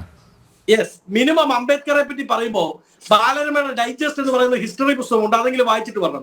ഇനി രാഹുൽ ഗാന്ധിയുടെ കാര്യം, രാഹുൽ ഗാന്ധിയുടെ പ്രസംഗം ഇതാ വളരെ കൃത്യമായി ഇന്ത്യ ടുഡേ ഇപ്പൊ ട്രാൻസ്ലേറ്റ് ചെയ്തിട്ടുണ്ട്. അല്ല, അത് തന്നെയാണ് അങ്ങ് പറയുന്നത്. രാഹുൽ ഗാന്ധിയുടെ ആ പ്രസംഗത്തിന്റെ ഒരു വാക്ക് പറയുന്നതിന് മുമ്പ് 2-3 വാക്കുകളുണ്ട്. നോക്കൂ, അതിങ്ങനെയാണ്: do not think that we are fighting a fair fight. നമ്മൾ ഒരു ഫെയർ ആയ ഫൈറ്റിലല്ല. There are no fairness. നമുക്ക് അനുകൂലമായ ഒരു സാഹചര്യവും ഇവിടെ ഇല്ല. If you believe we are fighting a political organisation called BJP RSS, you have not understood. അതൊന്നും രാഹുൽ ഗാന്ധി പറഞ്ഞിട്ടില്ല. പറയാത്ത കാര്യം ഇവിടെ കോട്ട് ചെയ്യരുത്. We are now fighting the BJP, the RSS and the Indian state itself എന്നാണ് പറഞ്ഞത്. അല്ലാതെ പൊളിറ്റിക്കൽ ഓർഗനൈസേഷൻ ഒന്നും വസന്ത് കൈ നിടരുത് പ്ലീസ്. ശ്രീ അനിൽ നമ്പ്യാർ അങ്ങ് കേൾക്കാത്തതല്ല, അതിന് തൊട്ടു മുമ്പത്തെ വാക്കുകളാണ്. You have not understood what is going on. BJP RSS have captured every institution of the country. ഈ രാജ്യത്തെയും നേരത്തെ മോഹൻ വർഗീസ് സാർ പറഞ്ഞതുപോലെ ഈ സ്റ്റേറ്റ് എന്ന് പറയുന്നതിന്റെ അകത്ത് ഉൾക്കൊള്ളുന്ന ജുഡീഷ്യറിയെ, എക്സിക്യൂട്ടീവിനെ ആര് എടുത്തു? RSSഉം BJPയും ക്യാപ്ചർ ഈ രാജ്യം നിങ്ങളോട് എന്ത് തെറ്റ് ചെയ്തു? ഇത്രയും കാലം കട്ടുമുടിച്ചതല്ലേ, അതിനോടുള്ള ഒരു നന്ദിയെങ്കിലും കാണിക്കണ്ടേ? അല്ലല്ലോ, ഈ എന്താണ് നിങ്ങൾക്ക് ഒരു പ്രസംഗത്തിലെ ഒറ്റ വാക്കിനെ മാത്രം പിടിക്കുന്നത്? അതിന് തൊട്ട് മുമ്പത്തെ വാക്കാന്നേ, BJP and RSS have captured every institution of the country. We are now fighting the Indian state itself. അതുകൊണ്ട് തന്നെ അവർ ക്യാപ്ചർ ചെയ്തിരിക്കുന്ന, അതായത് BJPയും RSSഉം എന്താ കൈ കടത്തിയിരിക്കുന്ന, BJPയും RSSഉം പിടിച്ചു വെച്ചിരിക്കുന്ന ഈ ലെജിസ്ലേറ്റീവിനെതിരെ, ഈ എക്സിക്യൂട്ടീവിനെതിരെ, ഈ ജുഡീഷ്യറിക്കെതിരെ, ഓവറോൾ ഈ സ്റ്റേറ്റിനെതിരെ, ഈ ഭരണകൂടത്തിനെതിരെ അവർ ഇതിനെതിരാണ് നമ്മുടെ പോരാട്ടം. എന്താ തെറ്റ്? അതാണ് പുതിയ വ്യാഖ്യാനം, വസന്ത് നൽകിയ വ്യാഖ്യാനം. ഞാൻ ഡോക്ടർ മോഹൻ വർഗീസ്, ഇങ്ങനെ ഒരു വിശാല അർത്ഥത്തിൽ ഇത് കേട്ടവരെടുക്കുവോ? താങ്കൾക്ക് തോന്നുന്നുണ്ടോ? എത്ര വിശാല അർത്ഥത്തിലാണെങ്കിലും ശ്രീയാനിൽ ഈ എക്സിക്യൂട്ടീവും ലെജിസ്ലേച്ചറും ജുഡീഷ്യറിയും ചേർന്നാലും ഗവൺമെന്റേ ആകുന്നുള്ളൂ, സ്റ്റേറ്റ് ആകുന്നില്ല. സ്റ്റേറ്റ് ആകണമെങ്കിൽ വിശാല അർത്ഥമാണത്. ഗവൺമെന്റിനെതിരെയുള്ള ഒരു പോരാട്ടം എന്ന് പറഞ്ഞാൽ അത് ന്യായമാണ്, അത് പ്രതിപക്ഷ നേതാവ് ചെയ്യേണ്ടതാണ്. എളുപ്പത്തിൽ മനസ്സിലാക്കാൻ പറ്റുമല്ലോ. അത് വളരെ എളുപ്പമാണ്, ഇതിനകത്ത് വളരെ വ്യക്തമാണ്. ഇവിടെ ഒറ്റ ഒരു ക്ലാരിഫിക്കേഷൻ കൊണ്ട് തീരുന്നതേ ഉള്ളൂ. അതിനെ ന്യായീകരിക്കും. രാഹുൽ ഗാന്ധിയുടെ പ്രസ്താവനയിൽ പിണഞ്ഞ ഒരു അബദ്ധം, പ്രസ്താവനയല്ല, ഒരു പ്രസംഗമാണ്. സ്വന്തം പാർട്ടിയുടെ ആസ്ഥാന മന്ദിരം ഡൽഹിയിൽ ഉയർന്നു, അത് പുതിയ ഇന്ദിരാഗാന്ധിയുടെ തൻ്റെ മുതുമുത്തച്ഛിയുടെ പേര് നൽകി. അപ്പോൾ അത് നല്ല കാര്യമാണ്. അപ്പോൾ ആ ഒരു നല്ല ഓസ്പീഷ്യസ് ഒരു ദിവസം അദ്ദേഹം നടത്തി വളരെ ശാന്തമായി, പ്രൗഢഗംഭീരമായി ഈ ഒരു പരാമർശം, ഈ അബദ്ധ പരാമർശം ഒഴിച്ച് മറ്റെല്ലാം പ്രൗഢഗംഭീരമായി തന്നെയാണ് ശ്രീ രാഹുൽ ഗാന്ധി പെരുമാറിയതെന്നാണ് എൻ്റെ ചിന്ത. പക്ഷേ ആ ഒരു തെറ്റ് തന്നെയാണ്, അബദ്ധമാണ്, അത് അബദ്ധമാണ്, എനിക്ക് തെറ്റിപ്പോയി, ഞാൻ ഇതാണ് ഉദ്ദേശിച്ചത് എന്ന ഒറ്റ വരിയിൽ ക്ലാരിഫിക്കേഷൻ കൊടുത്താൽ തീരുന്ന പ്രശ്നമേ ഉള്ളൂ. അതിനെ നമ്മൾ ന്യായീകരിക്കാൻ പോകുമ്പോഴാണ് സ്റ്റേറ്റ് അല്ല ഗവൺമെൻറ് ആണ് ഉദ്ദേശിച്ചു പോയത് എന്ന് മാത്രം പറഞ്ഞാൽ മതിയാകും. അല്ല, ഗവൺമെൻറ് എന്ന് പറഞ്ഞാൽ സ്റ്റേറ്റ് തന്നെയാണ് എന്ന് നമ്മൾ ഒരു നൂറ്റാണ്ട് മുഴുവൻ ഇരുന്ന് വാദിച്ചാലും ഗവൺമെൻറ് സ്റ്റേറ്റ് ആവില്ല. ഗവൺമെൻറ് സ്റ്റേറ്റിൻ്റെ ഒരു ഘടകം മാത്രമേ ആകുന്നുള്ളൂ. ആ ഗവൺമെൻറ്റിനെതിരെയുള്ള പോരാട്ടത്തിന് പ്രതിപക്ഷ നേതാവിന് അവകാശമുണ്ട്. ആ അവകാശം അദ്ദേഹം വിനിയോഗിച്ചു എന്ന് നമുക്ക് കരുതി സമാധാനിക്കാം. പക്ഷേ സ്റ്റേറ്റ് ഇതിനകത്ത് ഇൻവോൾവ് ആകുമ്പോൾ സ്വാഭാവികമായി ആ സ്റ്റേറ്റിൽ പെടുന്നവരാണ് എല്ലാവരും. കാരണം പാർട്ടിയിൽ പെടാത്ത ആളുകൾ, ഞാനൊരു പാർട്ടിയിലും പെടുന്ന ആളല്ല, അപ്പം പാർട്ടിയിൽ പെടാത്ത ആളുകൾ നമ്മുടെ രാജ്യത്തെക്കുറിച്ചൊരു പരാമർശം പ്രതിപക്ഷ നേതാവോ പ്രധാനമന്ത്രിയോ ആര് നടത്തിയാലും അത് രാജ്യവിരുദ്ധമായി ഒരുപക്ഷെ ചിത്രീകരിക്കപ്പെടുന്നു. അതല്ല എന്ന് സ്ഥാപിക്കേണ്ട ചുമതല ആ പ്രസ്താവന നടത്തിയവരുടെയാണ്. ആ സെൻസിലാണ് രാഹുൽ ഗാന്ധിക്ക് ഒരു ക്ലാരിഫിക്കേഷൻ കൊടുക്കാം. അത് വ്യക്തമായ ക്ലാരിഫിക്കേഷൻ കൊടുക്കാവുന്ന സംശയമുണ്ട് സർ. ഒറ്റ പറയൂ. ഇന്റർചേഞ്ചബിളി ഉപയോഗിക്കുന്ന ഒരു വാക്ക്, ആ വാക്ക് ഇത് സ്റ്റേറ്റ് എന്നുള്ളത് വിട്ടേക്കാം, അതൊരു ഒരു കോണ്ടെക്സ്റ്റിൽ ഉപയോഗിക്കുന്നു. അപ്പോൾ അത് തെറ്റിദ്ധരിക്കപ്പെടുന്നു. ഇപ്പൊ അങ്ങ് പറഞ്ഞ പോലെ തെറ്റിദ്ധരിക്കപ്പെടുന്നു. ആ വാക്ക് ഉപയോഗിച്ച ആൾ അല്ലെങ്കിൽ ആ ആളിനെ പ്രതിനിധാനം ചെയ്യുന്ന പ്രസ്ഥാനം അതിൽ ക്ലാരിഫിക്കേഷൻ കൊടുക്കുന്നു. അതിനപ്പുറത്ത് എന്താണ് അതിൽ ചെയ്യാൻ സാധിക്കുക? അല്ല, ക്ലാരിഫിക്കേഷൻ്റെ വേർഡിംഗ് ആണ് പ്രധാനം. ക്ലാരിഫിക്കേഷൻ എന്ന് പറഞ്ഞത് ഏത് വേർഡിങ്ങിലാണ് രാഹുൽ ഗാന്ധി, ഞങ്ങളുടെ നേതാവ്, പ്രതിപക്ഷ നേതാവ്, കോൺഗ്രസിൻ്റെ സമുജ്ജിതനായ നേതാവ് രാഹുൽ ഗാന്ധി പറഞ്ഞത്, ഉദ്ദേശിച്ചത് സ്റ്റേറ്റ് എന്നല്ല ഗവൺമെൻറ് എന്നാണ് എന്ന വാചകമുണ്ടെങ്കിൽ everything is clean. Shri Vasanth, അല്ല, അതാണ് ഞാൻ പറഞ്ഞത്. സ്റ്റേറ്റ് ഹാസ് ക്യാപ്ചേർഡ്, സ്റ്റേറ്റിന്റെ എല്ലാ സിസ്റ്റത്തെയും BJP ക്യാപ്ചർ ചെയ്തു എന്ന് അദ്ദേഹം പറഞ്ഞു കഴിഞ്ഞു. അപ്പം അത് കറക്റ്റാണ്. അപ്പോഴും സ്റ്റേറ്റ് ആണ്. സ്റ്റേറ്റ് എന്ന് പറയുമ്പോൾ 4 ഘടകങ്ങൾ അടങ്ങുന്നു. ടെറിട്ടറി ഉൾപ്പെടെയുള്ള ഘടകങ്ങൾ സ്റ്റേറ്റിലുണ്ട്, ജുഡീഷ്യറി ഉൾപ്പെടെയുള്ള ഘടകങ്ങളുണ്ട്. ജുഡീഷ്യറിയെ പൂർണ്ണമായി ക്യാപ്ചർ ചെയ്തു എന്ന് പറഞ്ഞാൽ നമ്മുടെ ഭരണഘടനയെ പിന്നെ ആര് സംരക്ഷിക്കും? പൂർണ്ണമായി കോടതിയിൽ പുഴുക്കുത്തുകളുണ്ടെന്ന് നമുക്ക് വേണേൽ പറയാം. പക്ഷെ പൂർണ്ണമായി കോടതി സംവിധാനത്തെ ക്യാപ്ചർ ചെയ്തിരിക്കുന്നു. ഒരു പാർട്ടിയോ RSSO BJPയോ ക്യാപ്ചർ ചെയ്തു എന്ന് പറഞ്ഞാൽ ഇന്ത്യൻ ഭരണഘടനയെ സംരക്ഷിക്കേണ്ടത് കോടതിയാണ്. അപ്പോൾ കോടതി സംവിധാനത്തിൽ വിശ്വാസമില്ല എന്ന് പറഞ്ഞ് എങ്ങനെ നമുക്ക് മുന്നോട്ട് പോകാൻ പറ്റും? അതുകൊണ്ട് എല്ലാ സംവിധാനങ്ങളും ക്യാപ്ചർ ചെയ്യുമെന്ന് പറയാനാവില്ല. തീർച്ചയായും ഇലക്ഷൻ കമ്മീഷനെ കുറിച്ച് ആക്ഷേപം ഉന്നയിക്കാം, കൺട്രോൾ ആൻഡ് ഓഡിറ്റ് ജനറലിനെ കുറിച്ച് പറയാം, അല്ലെങ്കിൽ എൻഫോഴ്സ്മെന്റ് ഡയറക്ടറേറ്റിനെ കുറിച്ച് പറയാം, CBI അനാവശ്യമായ കേസുകൾ എടുക്കുന്നു എന്ന് പറയാം, പ്രതിപക്ഷ നേതാക്കളെ പുറകെ നടന്ന് ഉപദ്രവിക്കുന്നു എന്ന് പറയാം. ഇതിനകത്തൊക്കെ സത്യമുണ്ട് താനും. പക്ഷേ അവിടെ എല്ലാ ഘടനകളും എന്ന് പറയുമ്പോൾ സ്റ്റേറ്റിൻ്റെ എല്ലാ ഘടനകളും എന്ന് പറഞ്ഞാൽ you are turning against the people, you are turning against the very territory where there is agriculture and means of livelihood, ഇതെല്ലാം ഉണ്ട്. അതോടൊപ്പം തന്നെ കോടതി സംവിധാനവും ഇതിനോടൊപ്പം തന്നെ വരും. ഇതെല്ലാം തന്നെ എതിർക്കാൻ പരമാധികാരത്തെ പോലും എതിർക്കണം. സോവറിറ്റി ഇല്ല എന്നാണ് അതിനർത്ഥം. സ്റ്റേറ്റ് ഇല്ലെങ്കിൽ പരമാധികാരമില്ല. അപ്പോൾ അങ്ങനെ വ്യാപകമായ അർത്ഥത്തിൽ നമ്മൾ ഉപയോഗിക്കുന്നതിന് ദുരവ്യാപകമായ ഫലമുണ്ട്. അത് ഉപയോഗിച്ചിരിക്കുന്നത് ഒരു കോൺഗ്രസ് നേതാവാണെങ്കിൽ കുഴപ്പമില്ല, പക്ഷേ പ്രതിപക്ഷ നേതാവാണ്, അത് ക്യാബിനറ്റ് റാങ്കുള്ള പദവിയാണ്. അവിടെയാണ് ഒരു കുറച്ചുകൂടി വ്യക്തമായ ക്ലാരിഫിക്കേഷൻ വേണ്ടിയത്. അവിടെയാണ് ജസ്പ്രീരു, ഒറ്റ വാക്കിൽ നമുക്ക് അവസാനിപ്പിക്കാം പെട്ടെന്ന്.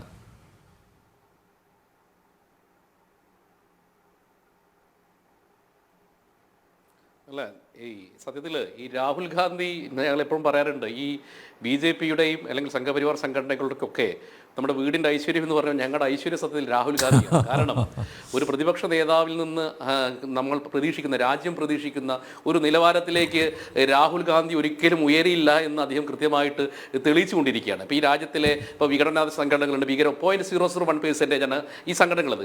ആ 0.1% ഉള്ള സംഘടനകളിലേക്ക് ഇന്ത്യൻ നാഷണൽ കോൺഗ്രസിനെയും ആ സംഘടനകളുടെ ആ പട്ടികയിലേക്ക് ഉൾപ്പെടുത്താൻ വേണ്ടി നിതാന്ത പരിശ്രമം നടത്തുന്ന രാഹുൽ ഗാന്ധി ഇങ്ങനെ തന്നെ പോകണം, യാതൊരു മാറ്റവും ഉണ്ടാവരുത്. അതുകൊണ്ട് ഇത്തരത്തിലുള്ള പ്രവർത്തനങ്ങൾക്ക് രാഹുൽ ഗാന്ധിക്ക് എല്ലാവിധ ഭാവുകളും നേരാൻ മാത്രമേ ഞങ്ങൾക്ക് സാധിക്കുള്ളൂ. ഓക്കെ, എന്തായാലും ഇവിടെ പറഞ്ഞതുപോലെ സ്റ്റേറ്റ് എന്നാൽ സർക്കാർ അല്ല.